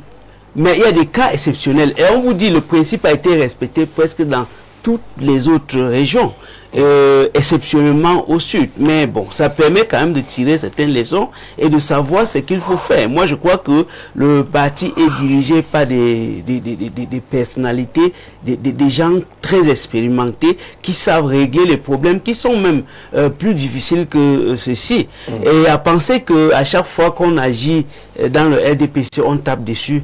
Moi, je crois que c'est aussi de trop. Parce que lorsque vous avez... C'est la dictature partisane, la discipline vous du avez parti. cité des listes ici, mais c'est que je m'attendais à attendre, je m'attendais à ce qu'on cite chaque infraction commise par chacune des personnes. Oui, bon, quand on dit l'indiscipline, il faut rattraper le deuxième B qui manque à dribble là pour que le dribble soit total. Oui, d'accord. Oui, il faut que le dribble soit à moitié, c'est passement déjà dans deux. Oui, il faudrait qu'on mette quelque chose dans l'indiscipline, parce que l'indiscipline peut être de plusieurs ordres. Et là, on a dit indiscipline. Moi, je peux vous citer les cas de... Non, l'indiscipline n'est pas égale à l'indiscipline. Il y a quand même des indisciplines où, à un moment donné, il y a des indisciplines graves, il y a des indisciplines où...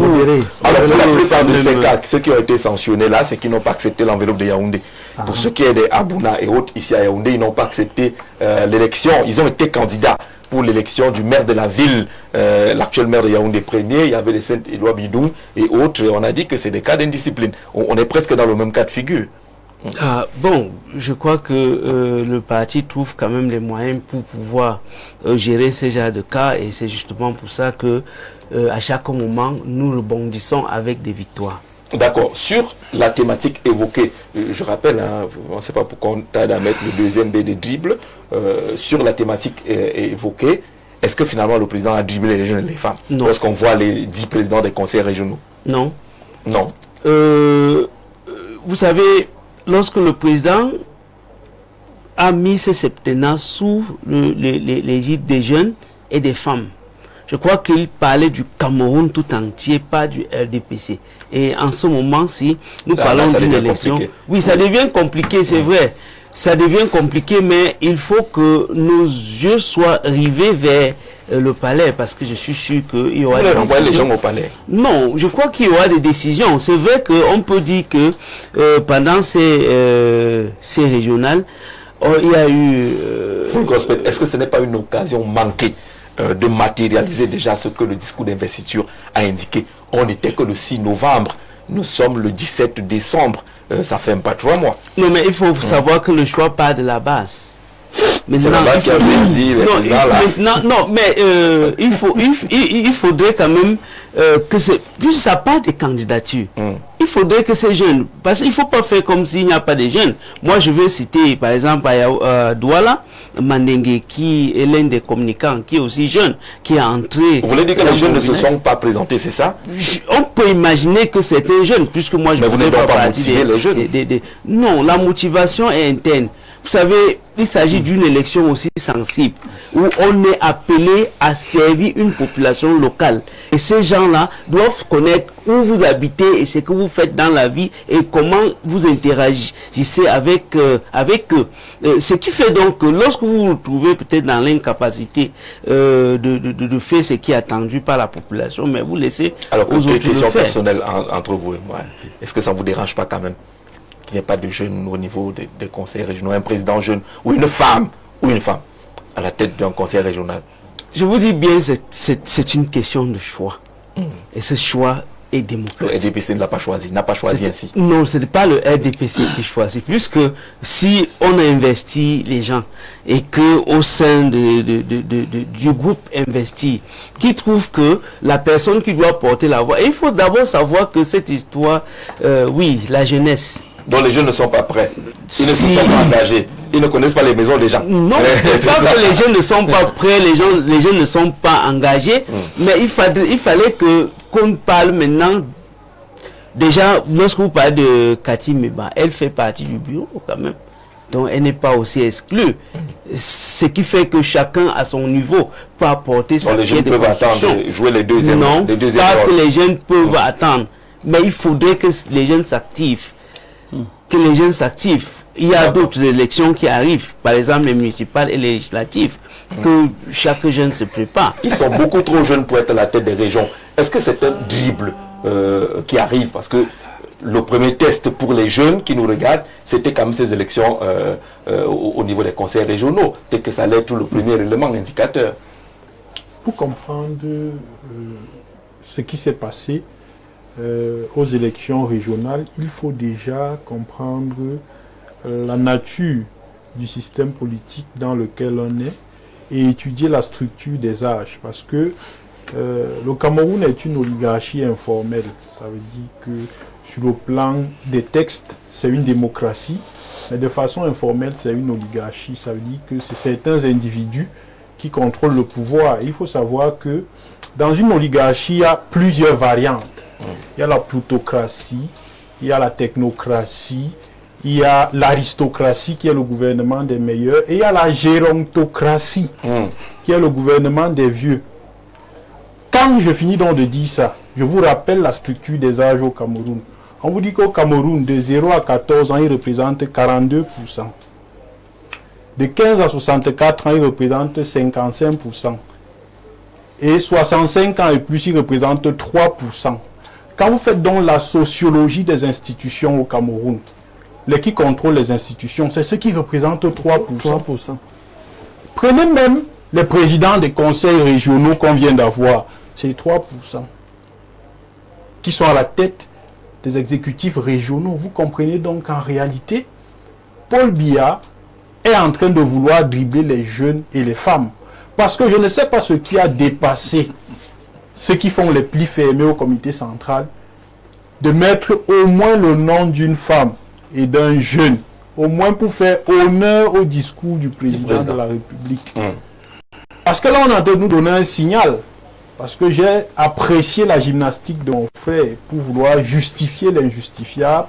J'ai simplement envie de dire que pour que ça fonctionne, ou alors pour que le discours du président de la République soit une réalité, il doit commencer justement par réformer et changer même les hommes qui sont à côté de lui. Et ça commence au sein de son parti politique, parce que c'est une pratique humaine naturelle. Ça veut dire que pour qu'on ait des jeunes investis comme président du conseil régional, il faudrait que ce soit un jeune qui soit secrétaire général. Voilà. C'est par là que ça commence. Vous ne pouvez pas avoir des personnes d'un certain âge qui sont chargées d'investir les candidats et penser qu'ils vont oublier leurs amis sur le plan générationnel pour venir investir Menunga ou Jean-Jacques Zé. C'est impossible. Donc vous comprenez que la réforme commence même déjà au sein de la maison. Il est urgent que le président de la République, qui est en même temps président national du RDPC, organise un congrès. Ça pose l'urgence d'un congrès au sein du Rassemblement démocratique du peuple camerounais. Parce qu'autant il faut renouveler la classe politique au niveau de l'État, qu'autant il faut renouveler la classe politique au niveau de l'appareil politique qui est porté par l'État. Parce qu'il faut savoir ici que, puisqu'il est le président de la République, certainement en faisant son remaniement ministériel, il va le faire en tenant compte de son appareil politique. Donc pour qui est, j'ai envie de dire quoi? Pour que son discours ait une incidence, même au niveau de l'État, il faudrait qu'il réforme au sein de son parti politique. Donc moi, je vais simplement dire que oui, par rapport aux exécutifs régionaux, Paul Biya a dribblé les femmes et les jeunes, parce que je pense quand même que au Cameroun, il y a des femmes qui sont capables de tenir une région. Il y a des jeunes qui sont capables de tenir une région, parce qu'on a eu quand même des gens qui sont arrivés aux affaires au Cameroun à 29 ans, 30 ans. On ne va pas dire que c'est avec notre génération que tous les jeunes sont devenus feignants. Alors, est-ce que c'est aussi difficile que cela, Franck, lorsqu'on écoute un peu ce qu'explique Full Godfred? Est-ce que c'est aussi difficile que cela de trouver des jeunes? Est-ce que les jeunes eux-mêmes ont été demandeurs dans cette affaire? Rien n'est difficile, Jean-Jacques. Le problème, c'est qu'il faudrait que nous établissions la différence entre un discours politique et la réalité relevant de la pratique politique. vous savez, tout bon communicateur politique parle aux besoins de l'électorat. Et pourquoi il doit parler aux besoins de l'électorat? Il doit convaincre, il doit persuader son électorat. Mais dès qu'il a son suffrage, il n'est pas tenu en fait de respecter toutes les promesses qui avaient été faites. Ah bon? Oui, bien sûr que c'est une réalité, mais plus que les faits nous le démontrent. Ça, c'est une chose qu'il faut prendre en compte. La deuxième chose, c'est quoi? Il faut voir que jusqu'ici, c'est le principe patriarcal qui inspire en fait notre gouvernance, le choix. Oui, c'est ce qui, dans le fond, explique le fait que l'on ne retrouve pas suffisamment de femmes au poste de responsabilité. Et ça fait beaucoup de mal, en fait, à notre société. Parce que jusqu'ici, on fonctionne à partir d'une conception de la femme qui relève, en fait, des conventions, des dogmes. Vous voyez? Et ça ne fait pas beaucoup de bien à nos sociétés. Et pour sortir, Jean Jarzé, j'ai l'habitude de dire ces derniers temps que la gouvernance des pays africains est inspirée par des conventions relevant des sièges de pensée philosophiques. Il faut s'en défaire. En des termes simples, vous ne pouvez pas prétendre vouloir construire une nation en vous isolant en fait des forces qui pourraient participer à la construction de ces nations, parce que on vous a dit dans vos conventions que si tel ne plie pas dans telle chambre avec nous, vous ne pouvez pas travailler avec lui. Ça fait beaucoup de mal à nos sociétés, il faut le dire. Mais je le dis ces derniers temps, cette convention profite plus aux nations qui les ont pensées. Parce que celui qui pense une convention, il la pense pour son intérêt et non la vôtre. C'est là le problème.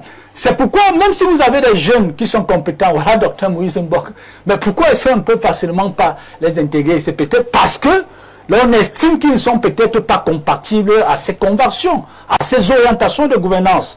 Ouais, je pense qu'à un moment donné, on doit outrepasser ces conventions. Si l'on outrepasse ces conventions et que l'intérêt se détermine justement par la prise en compte du bien-être collectif, on serait justement en mesure d'identifier toutes les forces, toutes les intelligences vives de la nation et de les y associer pour construire ou alors pour développer le pays. D'accord. Merci d'envoyer les messages pour l'émission. Moi, votre affaire de j'ai gagné 200 000 là, et que c'est, je sais pas, à quoi vous jouez pour gagner vos 200 000.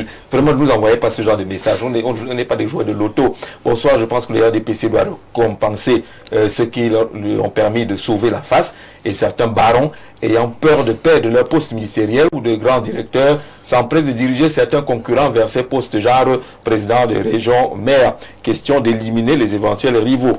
Bilim de fou, on est toujours là dans ce qui guide les investitures. Bonsoir, le chef de l'État n'a pas dribblé les jeunes. Selon moi, c'est juste ses collaborateurs qui continuent à lui dire, à l'induire en erreur.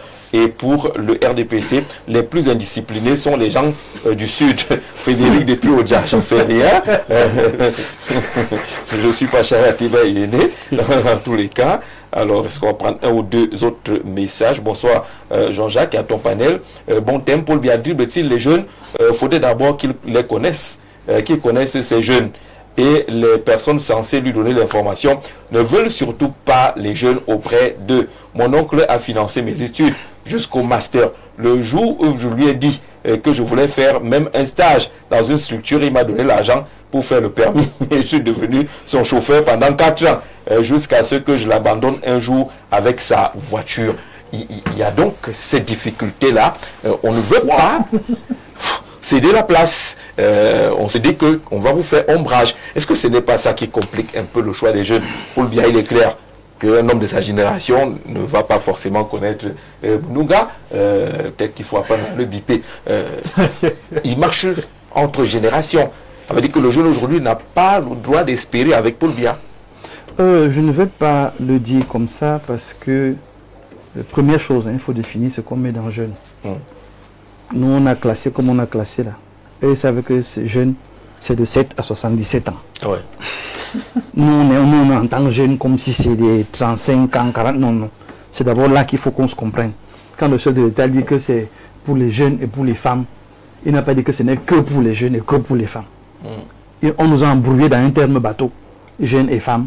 Et dans jeunes là, 77 ans au Cameroun, on est jeune. 80 ans au Cameroun, on est jeune. 90 ans. Donc quand vous dites gérontocratie, pour eux, c'est un terme qui est étranger. On vous dit que c'est un terme occidental, ce n'est pas un terme africain. Mais au moins, un texte qui définit les critères de jeunesse. Non, on est d'accord. C'est un jeu de dupes, en fait. On est d'accord.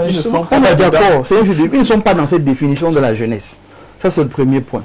Le deuxième point, ce que moi je reproche directement au chef de l'État, c'est l'absence de suivi dans les décisions qu'il prend ou les orientations qu'il donne. Je l'ai toujours dit, s'il n'y a pas de suivi, ça devient une porosité naturelle. Parce que, quoi qu'on dise, il s'est entouré de jeunes. Le SGPR, il est vieux, c'est un jeune. Donc il y a des deux générations qui connaissent ceux qui sont en haut, ceux qui sont à son niveau, et naturellement par la force des services de renseignement, il connaît tous les jeunes qui sont en bas. S'il y a une chose qui marche au Cameroun, ce sont les renseignements là.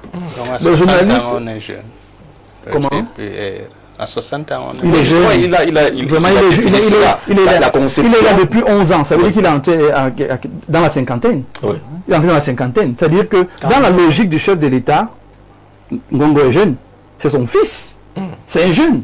Maintenant, ce que vous mettez dans jeune, c'est là qu'il faut qu'on s'entende. Ce thème de référence doit être compris de tout le monde. Que dans jeune là, la tranche c'est quoi? Mais moi, je ne vois pas seulement une affaire d'âge. Je vois une affaire de compétence et une affaire de fluidité dans la vision et les actions à mener. Dans le RDPC même, il y a des jeunes ultra compétents. Je dis dans le RDPC même. Absolument. Le président des jeunes du RDPC, il est où? On fait tout pour le cacher. Mais voilà une valeur incroyable. Mais comme lui-même connaît le milieu là, le gars, c'est quand vous essayez de le mettre en lumière, il dit que laissez-moi tranquille. Il est dans son coin. Il est dans son coin. Il est avec ses jeunes, il s'assied par terre avec les jeunes, travaille avec les jeunes. Vous n'allez pas le voir s'afficher quelque part. Ça montre quand même qu'il y a une volonté naturelle d'empêcher que les jeunes montent. Mais je me pose la question, pourquoi ça poserait un problème? Parce qu'on ne veut pas construire Dr Mbok. Mais non, la centre de vision montre qu'on ne veut pas construire. Mais aujourd'hui, on ne peut pas dire que le chef de l'État n'est pas informé qu'il y a un jeune comme Menunga au Cameroun. Ce n'est pas vrai. Parce que chaque émission, en fait, quand vous dites que non, la démocratie, c'est qu'on a libéralisé les médias, ce n'était pas pour la gentillesse, c'était pour le contrôle. C'est-à-dire qu'on veut savoir qui dit quoi où. Qui dit quoi où. Donc on multiplie les médias, c'est des plateformes d'expression, mais c'est pour vous contrôler. Donc on sait exactement ce que Menunga pense, ce que Manson pense, ce que Jean-Jacques Zé pense, ainsi de suite. Donc il y a un type de jeunes, par leur sapiens, par leur façon d'être et de faire, on se dit, ceux-là, ils ont quelque chose qui va venir nous bousculer, qui va nous habituer de conservateurs, menacer nos intérêts. Le chef de l'État sait qu'il y a des jeunes qui sont capables de faire la différence. Le seul problème, c'est que lui-même, il nous amène où? C'est là qu'il faut se poser la question. Il nous amène où? Bon, laissons-le. Prenons le Premier ministre, prenons ses collaborateurs. Eux-mêmes, ils nous amènent où? Est-ce qu'on devrait suivre le ministre des Sports pour la question des stades? D'entrée, mon frère a parlé de la question des stades, des infrastructures. Est-ce que ce n'est pas notre honneur qu'on ait des infrastructures d'un certain niveau? Parce qu'on ne va pas dans une dynamique de construction, de développement. On n'a pas besoin de jeunes qui vont venir commencer à remuer et fatiguer les gens. C'est ça en fait. Mais pourquoi vous faites des passations de marché où on peut faire un gré à gré, aller rapidement, suivre et contrôler et se rassurer que le marché est effectivement fait? On veut des gens qui vont s'asseoir, attendre l'enveloppe, dire que faisons dans la passation, et puis on attend 6 mois, on embrouille les gens, personne ne vérifie plus rien, on passe. Non, les jeunes dérangent. On ne veut pas les gens qui dérangent. On ne veut pas les gens qui viennent fatiguer l'establishment. On ne veut pas les gens qui viennent demander qu'on se mette à courir. Deuxième cas, les femmes. Les femmes dérangent. Parce que la femme ne va pas voir un truc qui n'est pas clair et elle se tait. On ne veut donc pas les gens qui dérangent. Donc, il faut qu'ils continuent à travailler, à tout faire pour garder le contrôle du Cameroun. C'est pour ça que je dis et j'insiste, si on veut aider les jeunes et les femmes, c'est à l'hémicycle qu'il faut aller. C'est à l'Assemblée nationale qu'il faut aller. Et c'est là qu'on peut bousculer les choses, dire non à ceci, non à cela. Et ça va aider le chef de l'État par ricochet. Parce que tous ceux qui sont autour de lui, chacun a son précaré. Les recommandations, là, c'est qui? C'est les cousins, les amis, les relations, les connaissances, les connexions. Parce qu'il faut toujours qu'on contrôle. Et donc ce mauvais esprit qu'il faut qu'on casse au Cameroun. Cette envie d'être le patron, parfois de rien du tout. Mais il faut quand même être le patron. Et quand je ne suis pas là, c'est mon enfant. Et quand je ne suis pas là, c'est mon enfant. Il faut qu'on casse ça. Donc aujourd'hui, le chef de l'État dit qu'il a dribblé les Camerounais. Il a dribblé, en fait, les jeunes et les femmes. Il a dribblé depuis parce qu'il délègue son pouvoir et il ne suit pas. Le jour où il va commencer à suivre, il sera donc dédouané de cette affaire de dribble. Mais tant qu'il ne suit pas, tant qu'il ne contrôle pas, on va toujours estimer qu'il joue à un jeu qui n'est pas clair. Et je vais sortir en disant que le discours du chef de l'État, moi je n'y crois plus, je suis Thomas.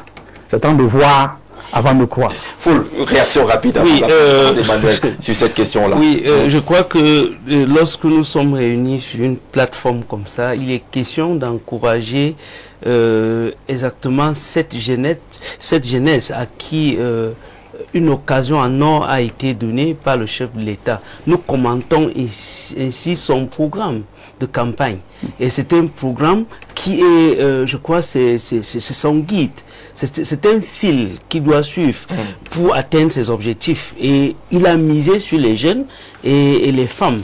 Et vouloir faire croire qu'il y aura des gens qui vont tirer les ficelles par les bas en voulant placer les siens, je crois que c'est un discours qui n'est pas encouragé. Mais on a une parce que quand vous le faites, vous tendez à encourager, à décourager ces jeunes. Parce que je vous assure, le Cameroun, le Cameroun, c'est pas une chambre. Le Cameroun a des opportunités qu'il faut saisir. Il ne faut pas seulement être président du conseil régional. Il ne faut pas seulement être député. Que n'attendez pas seulement d'être président du conseil régional. N'attendez pas, il y a des opportunités à saisir. C'est quoi le basking? C'est quoi? Non, il y a d'autres opportunités. Il y a d'autres opportunités. Il y a d'autres opportunités. Il a dit ici, vous l'avez dit. Ne devons pas commencer à dire que les jeunes sont pertinents. Vous utilisez les jeunes à faire quoi? À porter les tanks et à faire le basking. Il y a des opportunités. Il y a des opportunités et je crois que le Cameroun se construit étape par étape et chacun qui tient un maillon doit démontrer de quoi il est capable. Mais tenir un discours faisant... Mais vous n'arrêtez pas mon discours, c'est ce que vous avez dit au départ. Moi, je répète ce que vous avez dit. Non, vous croyez que vous voyez, mais dit que mon discours. Non, je répète ce que vous avez dit. Les jeunes ne sont pas intéressés. J'espère que vous classez aussi dans la catégorie des jeunes. Vous classez dans la catégorie des jeunes et je crois que je pense pas que votre discours a tendance à vous décourager vous-même. Mais si vous le faites pour vous-même, je crois que c'est une lettre que vous pouvez écrire et vivre. C'est ce que a donné, c'est qu'il y a des opportunités. Justement, et les jeunes, cette occasion est perdue. Il y a les et puis le pouvoir discrétionnaire. Alors, le beau terme. Je crois que il y a pas décourager et que chaque jeune doit être prêt à servir sa nation et à servir partout où il sera. Donc, il faut que cette jeunesse se prépare. Il y a encore des échéances qui arrivent. Il y a les municipales, il y a des législatives. Si vous avez manqué l'occasion des régionales, allez peut-être, il faut aller de ce côté-là. C'est le discours qu'on doit entendre et retenir. Emmanuel. Je pense que pour prendre l'éditorial de M. Mienzok, qui est le dope du RDPC, c'est un mauvais signal. Parce que après ce discours d'investiture du 6 novembre, voici la première occasion que les jeunes attendaient pour voir implémenter ce discours-là. Ne serait-ce que de manière, comment je dire, parcimonieuse. C'est-à-dire même 2 jeunes sur 10 régions. Oui. Ça aurait quand même donné un petit signal à la jeunesse. Mais ce que moi je crains, et ça, nous autres de l'opposition, on l'avait compris depuis, que les discours, comme l'a dit un grand homme politique, n'engagent que ceux qui y croient. Voilà. Parce que le président parle souvent aux jeunes, ce n'est pas seulement à travers ce discours-là. Il parle aux jeunes tous les 10 février. Oui. Et il fait les promesses. Je me souviens qu'il y a quelques années, il avait l'habitude de dire on a créé 400 000 emplois, 300. Maintenant, il n'en parle même plus. Ça veut dire que les moteurs et les comptes sont disparus. Donc, pour être sérieux, je pense que le régime RDPC est arrivé au bout du rouleau. Ils ne savent même plus quoi. Qu'est-ce qu'il faut proposer à la jeunesse. Nous qui les voyons et qui les côtoyons dans les quartiers, on les voit soit dans la drogue, soit dans la prostitution pour les filles, soit dans les jeux de hasard.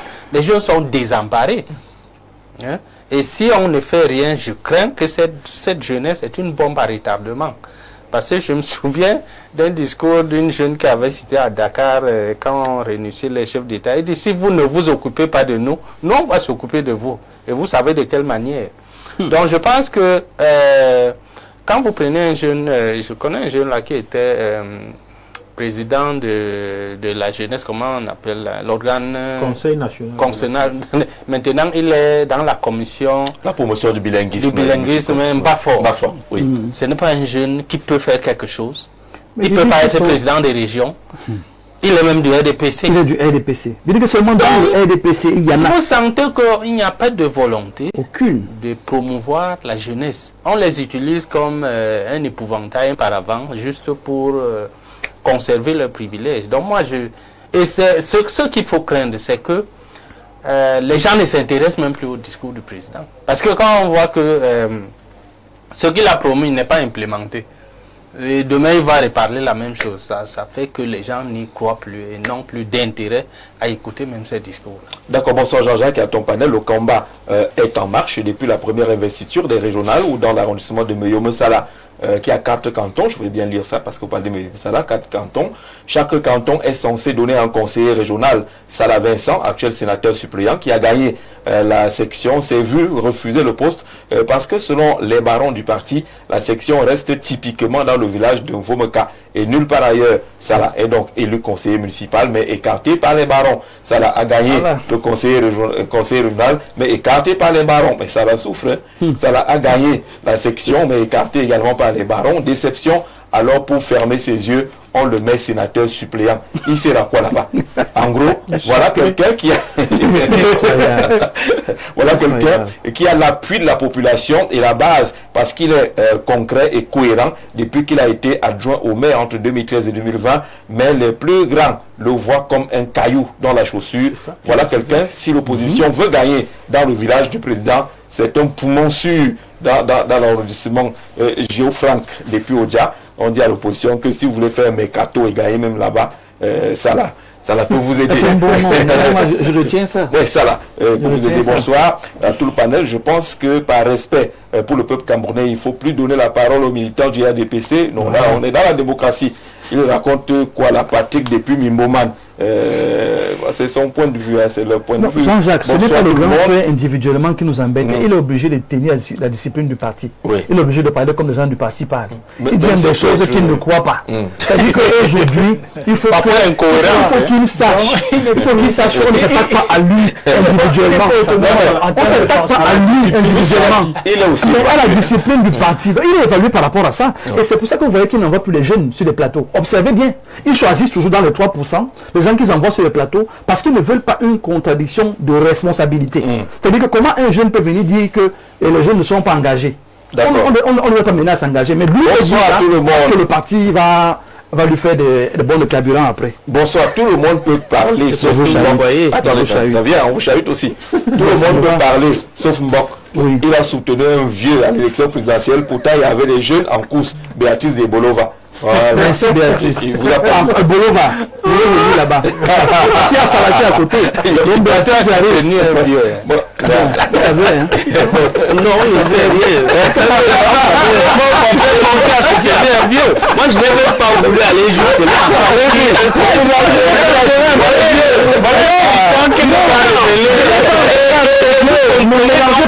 J'ai dit tout à l'heure que si vous faites votre reproche à vous-même, c'est votre lettre, écrivez, vous la mettez dans une enveloppe, vous lisez vous-même.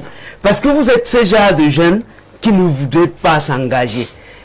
Voilà. Oui, vous voulez aller sous la couverture des autres, mais faites croire que vous pouvez donner des leçons. Non, ne vous dérangez pas. Très bien. Non, je vous l'ai dit ça. J'ai dit ça. Je lui ai dit. Non, je lui ai dit. Parce qu'il a cru qu'il voulait décourager les jeunes. Il voulait décourager les jeunes par son discours. Et je lui ai dit. Quel découragement? lorsque vous parlez des gens qui vont tirer, ils vont remplacer par les siens et autres. Les siens dont on remplace là, il s'agit de... Alors, merci. Jean-Jacques. Bon, vous l'avez regardé. Bonsoir à tous les panélistes qui Béatrice de quel écoute d'émission. Bonsoir à tous les panélistes. Selon le thème de ce soir, tout dépend de ce qu'on entend par jeune et du côté qu'on se trouve. Nos aînés ont copié le slogan de nos parents de plus de 60 ans, c'est-à-dire ATTT. Vous savez ce que ça veut dire? Attends ton tour. On est dans pratiquement attends ton tour si on s'en tient à ce qui se passe actuellement. Merci. On attendra comment quand ceux qui sont là ne veulent pas libérer. Ils doivent libérer. Est-ce que le jeune, parce que vous semblez le jeune, est-ce que le jeune même est volontaire? Est-ce qu'il est engagé? Mais ils ne sont pas loin de nous. Je vais aider. Ils ne sont pas loin de nous à comprendre comment les jeunes sont engagés. En politique, on n'y entre pas par infraction. On entre par quelqu'un qui est déjà et qui vous tient la main. J'ai soutenu Issa Chiroma par rapport à son expérience et à sa ferme volonté de changer les choses. Pourtant, il y avait les jeunes qui avaient la ferme volonté. Et je vous le dis. Pourtant, vous-même, non, attendez, j'arrive. Il y en a qui sont allés déposer leur candidature. J'arrive, calmez-vous. Vous la trouvez? Non, je lui ai dit. Parce que votre discours était simplement ce genre de discours de décourager les jeunes. Et j'ai dit non. It means full. Have full peace. Let me talk. Non, le cancer va de dire Jean-Jacques. Oui. Je suis entré en politique par une belle porte. Et si je peux avoir l'aura que j'ai aujourd'hui, je dois remercier Saturma pour cela. Il faut le reconnaître, il faut être humble dans la vie. Si j'entrais tout seul, de manière impersonnelle, ça n'allait pas avoir le même impact. Il faut le reconnaître. D'accord. De deux, on ne vient pas faire la politique. Je comprends que lorsque vous disiez qu'il fallait que ceux qui sont là tirent les autres. Justement parce que c'est là où vous a tiré. Ah d'accord. Je comprends. Mais c'est pas la vie du chef de l'État. Quand j'ai vu que l'affaire prenait une autre direction, j'ai été clair. Je viens en politique pour rester. Et maintenant que je suis resté, maintenant que je me suis fait un nom et des dents, j'entre personnellement en politique. Je vous ai répondu. On n'a peur de rien. C'est clair. On est sur le terrain nous-mêmes désormais. D'accord. Donc vous avez utilisé le vieux Issa Chiroma comme marche-pied. Bon, je n'ai pas utilisé comme marche-pied. La vie a voulu que ça passe.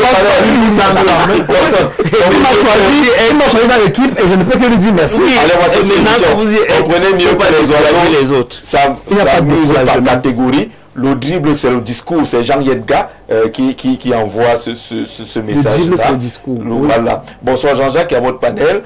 Une journée avant le professeur Jacques Famé a communiqué sur l'indiscipline au sein du parti. Or, aujourd'hui, il a félicité l'indiscipliné élu. Finalement, l'indiscipline est de quel côté et à quel niveau? J'espère que le LG du RDPC voit déjà ce qui s'annonce pour 2026, que le RDPC fasse une mise à jour sur ces textes, car la chose, le peuple n'acceptera plus certaines choses. D'ailleurs, le Sud du Père a donné le ton. C'est Liliane, j'ai lu parce qu'on était un peu en décalage, mais comme c'est Liliane qui a envoyé le message à côté de Béatrice, on va sortir de l'émission. Y a-t-il espoir aujourd'hui? Le discours est celui de attendez peut-être les prochaines échéances. Il y a le remaniement également qui se murmure depuis. Bon, là, c'est un autre sujet.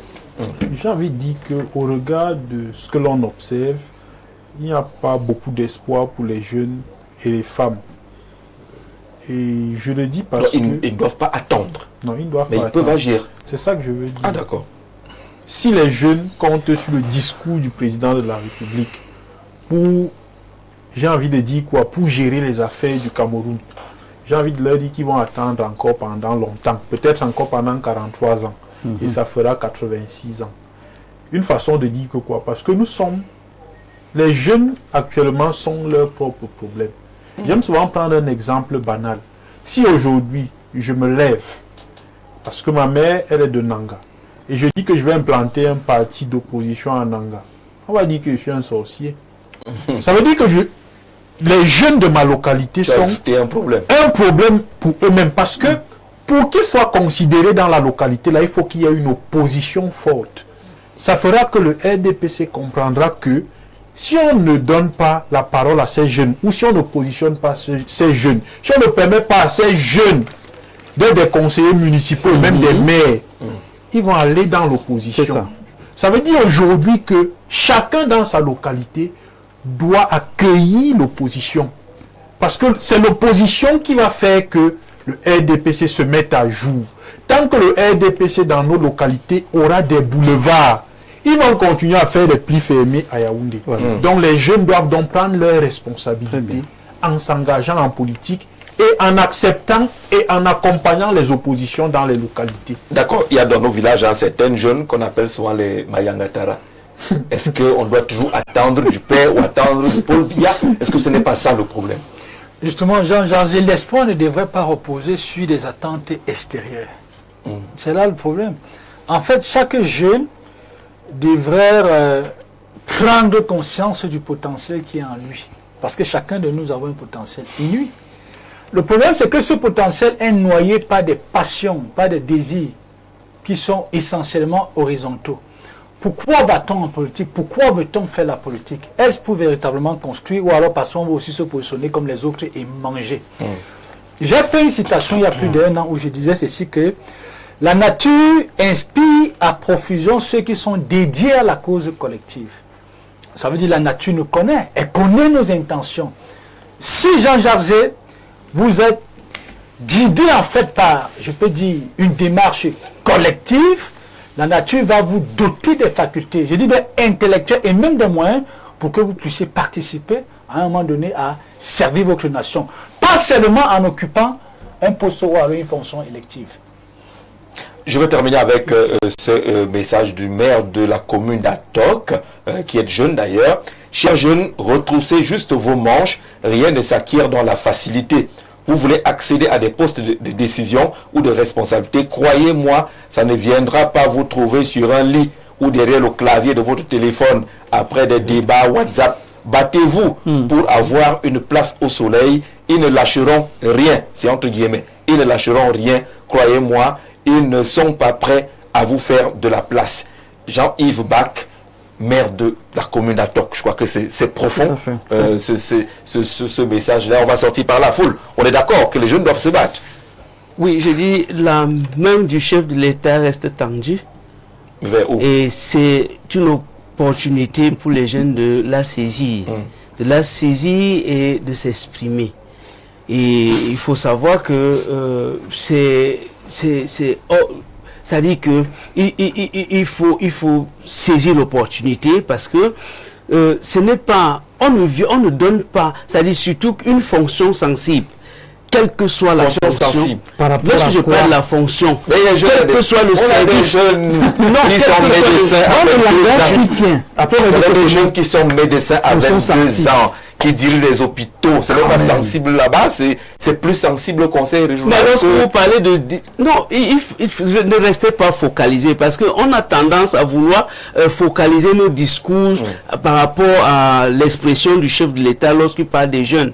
Je vous ai dit que la construction d'une nation se fait élément par élément. Quel que soit le service que vous tenez, vous pensez que le simple fait de diriger ces débats, vous ne contribuez pas à la construction de cette nation, qu'il faut simplement, il faut tenir. Non, ce n'est pas attendre votre tour, quel que soit ce que vous faites et qui ne va pas dans le sens négatif pour la construction de cette nation, sachez que vous contribuez de votre manière à promouvoir l'image du Cameroun. Merci. On salue Didier du Canada qui nous dit ceci, on sort par là. Bonsoir Jean-Jacques. Et est-ce que vous savez que vous éduquez sérieusement les jeunes?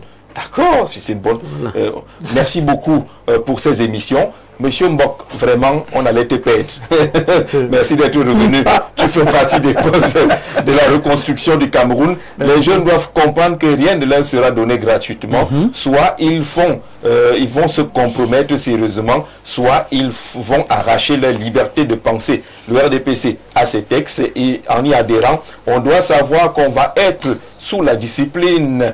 Les jeunes et les femmes sont dans les plans de l'opérationnel, les vieux le savent et ont décidé de prendre le pouvoir local. L'issue est de prendre par tous les moyens l'Assemblée nationale et les mairies, soit par le parti, mais en étant indisciplinés, en étant indisciplinés, et en passant par des jeunes partis de l'opposition. Alors les jeunes doivent utiliser donc ces moyens-là.